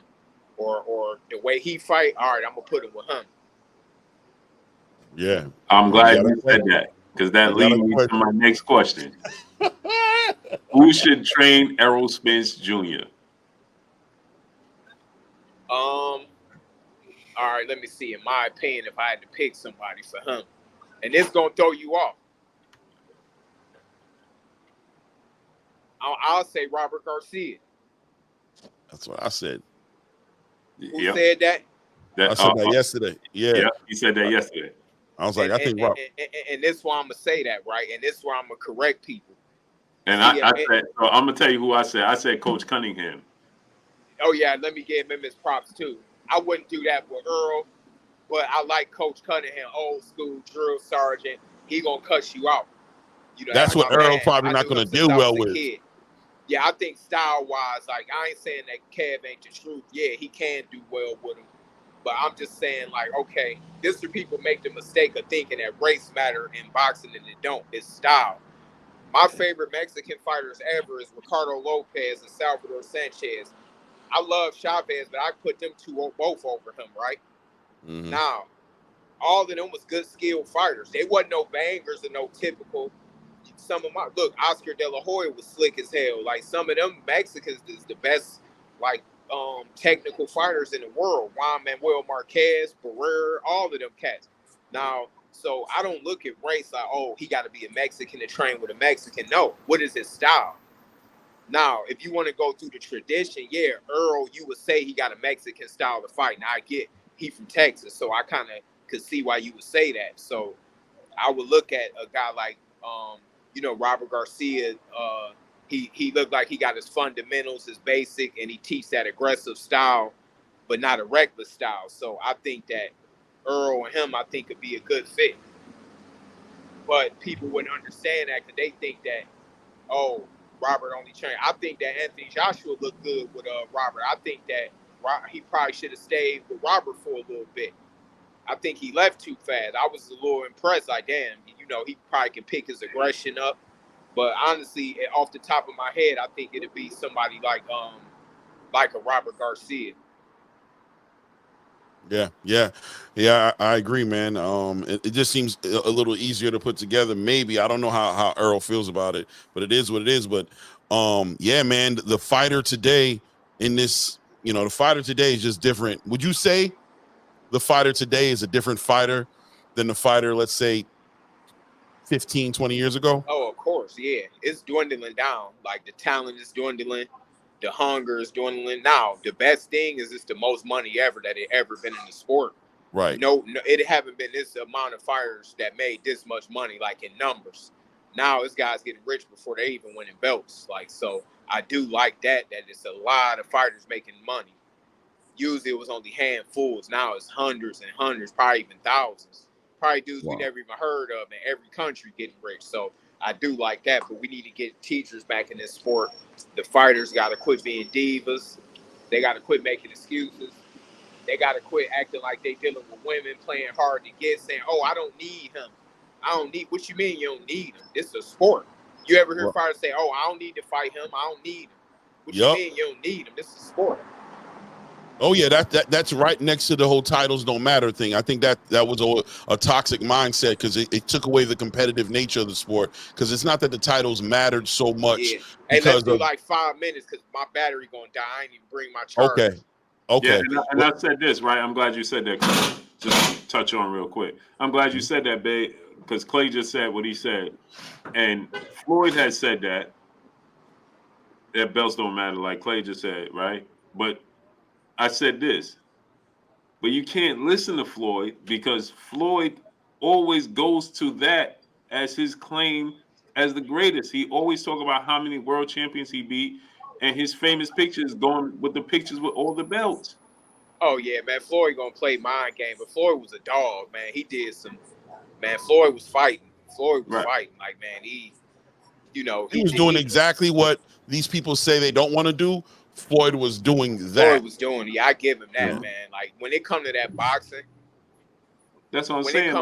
When it come to boxing, Floyd the man. Like he might be, this just saying him when it come to fighting boxing. He was fighting. Like he fought a bunch of real good opponents and he did his thing. Like he wasn't, it might have been a couple more fights that he could have got, but he fought so many that you can't really. He ain't had no shortcoming of the talent that he fought. Yeah, and that's what I was saying because Floyd say that after the fact, after he already beat all the world champions, after he already made all the money, after his career is over. Yeah, he Floyd competitive. Yeah. My bad. Damn. No problem. Salute to Official Hayes in the super chat, dropping that cinco. I definitely wanted to tap in this before your phone died and just say this, right? I think the solution to this whole situation with the coaches, it's about the fighters, right? And it's about the competitive nature of the sport. If we start really standing behind that best fight the best energy, which I know sounds played out and old, and people don't like to hear us talking about that because it sounds like we're beating a dead horse, but that'll give the vested interest in these fighters getting better, right? Finding those trainers, being able to compete at the highest level is what's going to push that narrative, right? Yeah, and getting guys, you know, like even I got to bring up Tarver because I be hearing him offering his services and people take it as a joke. Like, man, this Antonio Tarver. Like, listen, this is the only sport where people neglect people. Now, that don't mean that every great fighter or good fighter could become a good trainer because it's totally different. And I know that, like, but I know how to put on that hat and train the guy for who they are. Like, I learned that from the old school cats that I had, but Tarver come up under the old school cats, and it ain't no people taking his services serious when he say maybe Earl might be good with him too, with Tarver. I wouldn't mind seeing Earl Smith get with Tarver. That's a good fit. Might be a good fit. That might be a great fit too. A southpaw, he know how to do it. Yeah, they both boxer punchers, you know, that move forward, like not nothing fancy, but know the basics. But people don't even know how to identify. See, one thing, when you know, even y'all know, y'all can hear who know what and hear. I see dudes linking up with frauds and they thinking they gonna get better. I'm like, man, is y'all really hiring this dude just because he got a YouTube or Instagram following for a world championship fight? I'm laughing in my head. I'm like, man, they ain't, you know, like it's only a matter of time before y'all get slaughtered. But that's the problem with American boxing, because you can't do that in these other countries. You got to be qualified. American boxing is the only sport in the world where you don't have to have no qualification. You could just jump in a world champion's corner. In basketball, you got to have a qualification and you got to go through a process. Like, and they getting a lot of their former players, you know, to help, you know, like you got Eric Morales, but what's his name? Jaime Munguia. Like, sometimes you got to identify, because I don't think many fighters would be good trainers, even some of the best. So I ain't gonna say no names because I peeped it, but like I think dudes like Tarver, he got game, and I know, you know, people that he didn't came up under. Like, you got to know, you got to ask questions and know, like, you know, if any young fighters watch, you got to ask, who did you come up under, and who taught you, and who did they work with? You can't just let somebody have an Instagram fight. If that's the case, Blue, you might as well be in some of these corners. I'm gonna start calling you to train some of these cats for what I'm saying. Hey, and I ain't even gonna say no names. It's fighters that I'm cool with. I look like, come on, man, you know more than both of them put together. Like, what you bring this dude? What difference he gonna make? Now, I wouldn't hate and because it's a business, so I ain't gonna knock a dude paper or nothing. But it's like, what did you really thought this dude gonna make a difference? Or you gonna get put down, and then I think Derrick James is a good trainer, and that's somebody I might go against. But you know, he a good trainer, good solid trainers. You know, Bomac. You know, you got trainers, but you got a lot that you never heard of. You know, I learned some of the most stuff I ever learned outside of Floyd and Emmanuel by dudes that if I brought up the name, you never heard of. Cold, though. I'm talking about ice cold that learned from dudes that trained Ray Robinson, Joe Louis, all of that. So to me, you got to it got to be a pedigree. If you start bringing these fighters through that, it'll wake the talent up more. But these dudes letting their friends train them, and I'm looking like they letting their friends train them off the street. No, I'm like, man, I don't know what's going on. And these top fighters doing this. Hey, salute to official Hayes in the super chat, dropping that Cinco on us. Said, speaking of trainers, do you think that Calvin and Kenny hide behind Tank's power, or are they really world-class trainers? Salute, Blue and Clay. What you think about that, babe? I mean, I'm going to give them their props. You know, they give me mine. I worked with one of their fighters before, along with them, not with them, but, you know, they used to always, you remember Truck. You seen me training Truck, Blue, when he was coming out to me in Vegas back in the day. You know, I'm going to give them their credit, you know, for bringing Tank up and creating Tank. You know, we just got to see what they could do outside of Tank with other fighters, but you got to give them their props, though. You know, I'm strict when it comes to me naming people like, okay, I think it is. I trained with the GOAT, with Floyd Sr. and Emmanuel Stewart, so it's hard for me my bar is so high that I can't really get at great away. I can't do that with many. And, you know, I don't expect to even say I am yet. Like, but I know that I would shock people if they could be a fly on the wall and hear me and see what I know. It'd be like, damn, he like an 80 or 90-year-old cat. Like, you know, I never heard this before. And, you know, stuff like that. Like, I don't run out of stuff to show Devin or to teach him. Right. But it's not a testament to myself. It's what the school I came up under. The schooling I got, I just never forgot it. Yeah, man. No, I appreciate your honesty, man, because you keeping it 100, man. And I just think this was a great conversation, by the way. Yeah, I always sure, like building with you, Mick. Like I always see you, you know, with Mills. Shout out to Mills. Say that's my brother too. We talk all the time. But I always want to get an opportunity to build with you, bro, because you're a we gotta smart do it on dude. the regular, man. Listen, thank you. I appreciate it. We gotta do it on the regular because I want cats to. Nah, I ain't saying I know it all. The stuff that I learned, I've been taught. So I don't credit myself for this. I've been taught these things. So, but if anybody could pick some jewels up, or they want any tips, if any fighters want to get advice from me, you know, I'm willing to give it. You know, in the you know, whatever. Like, but I just want the sport to pick up on the talent. The money is there now, but the talent is lacking because dudes got their homeboys training nowadays, and it just, you know. No, this was a great conversation. I'm glad you enjoyed it and that you're willing to come up here. Oh yeah, man. Anytime, often, Blue, man. you already know, man. We gotta yes, cook. Sir. Hey, yes, sir. We can't starve them. We gotta keep them fed. You know. Yeah. Let's do you know, it. Let's Blue, my do it. God. So whenever he hit me, you know, like I say, I'm willing to come back. Y'all can have a plethora of questions. The fans, you know, I do it straight off the top of the head. It's all, you know. I'm gonna start being in Blue's ear. Like, yo, when was the last time you called me? Hey, see, that's the when was thing. the last time you called him? I'm so used to talking to Bay just regular. Yeah, Right. no, man. Listen, hey, we could cook up. You know, hey, anytime. All facts. So as long as the fans want it, you know, they enjoying it and shit. Let's do it. Let's do it, man. So y'all got training today, right? Nah, man, I've been kicking his ass a little bit, so I gave him the day off. Oh, okay. Yeah, we've been grinding, man. So we gonna go back in tomorrow. Okay. But I let him sleep in and chill today. I don't want to overwork him because we don't have a date yet. But he been working real hard this past week or so since I've been here. He been, you know, shit. He been trying hard, so I don't want to kill him yet. So you putting your just for the record, you putting your stamp of approval on this Devin Haney that's getting ready to come back. We putting it on you right now because that's all we got right now. You just saying for sure. Look, I'm gonna say this, man. I'm gonna give my guys props, man. My partner in crime, man. I'm gonna give Bill his props. You know, for sure. Yeah, exactly. Because that matter, man. He the pop. You're right. His son that's his little boy. No matter what, like that's his baby. So you know.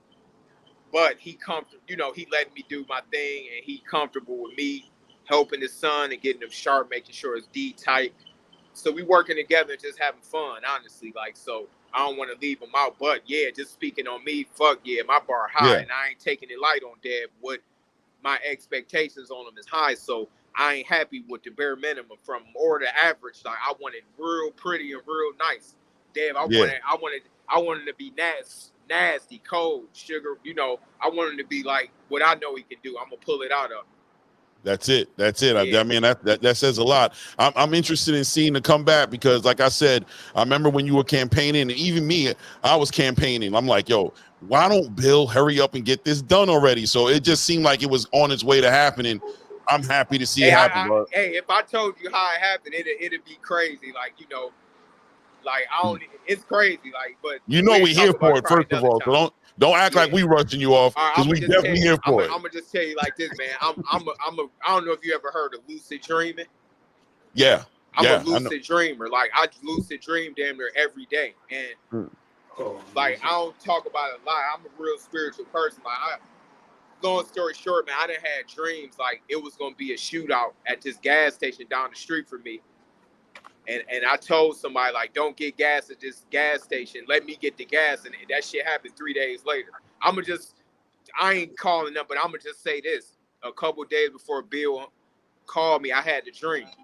I already had the dream that it happened. I'm going to just leave it at that. Done deal. I didn't have no dream, but I felt like this was a really very, very, very good move, bro. For everybody involved in this situation. I think I predict it's going to be a very fruitful You know what I'm saying? Oh, Reunion. for sure, man. You know, we got work to do. But it's easy work though. You know, it's easy work because Dev make it easy for me because of his talent. It's just me bringing it out of him and showing him what to do, what not to do, correcting things, reminding him of things, tightening things up. You know, helping him to where the least that look, his pop's handling the business and he got the eyes to see. You know, good job, Mick. You know, y'all looking sharp. You know, y'all doing y'all thing. You know, we taking the weight off of Devin where all he got to do is train and fight. That's it. That's it. Yeah. I appreciate you, babe, coming through. For sure. Yeah, I'll see y'all soon. Yes, sir. Hopefully, Appreciate definitely, it. Nick. Okay. Peace. All right.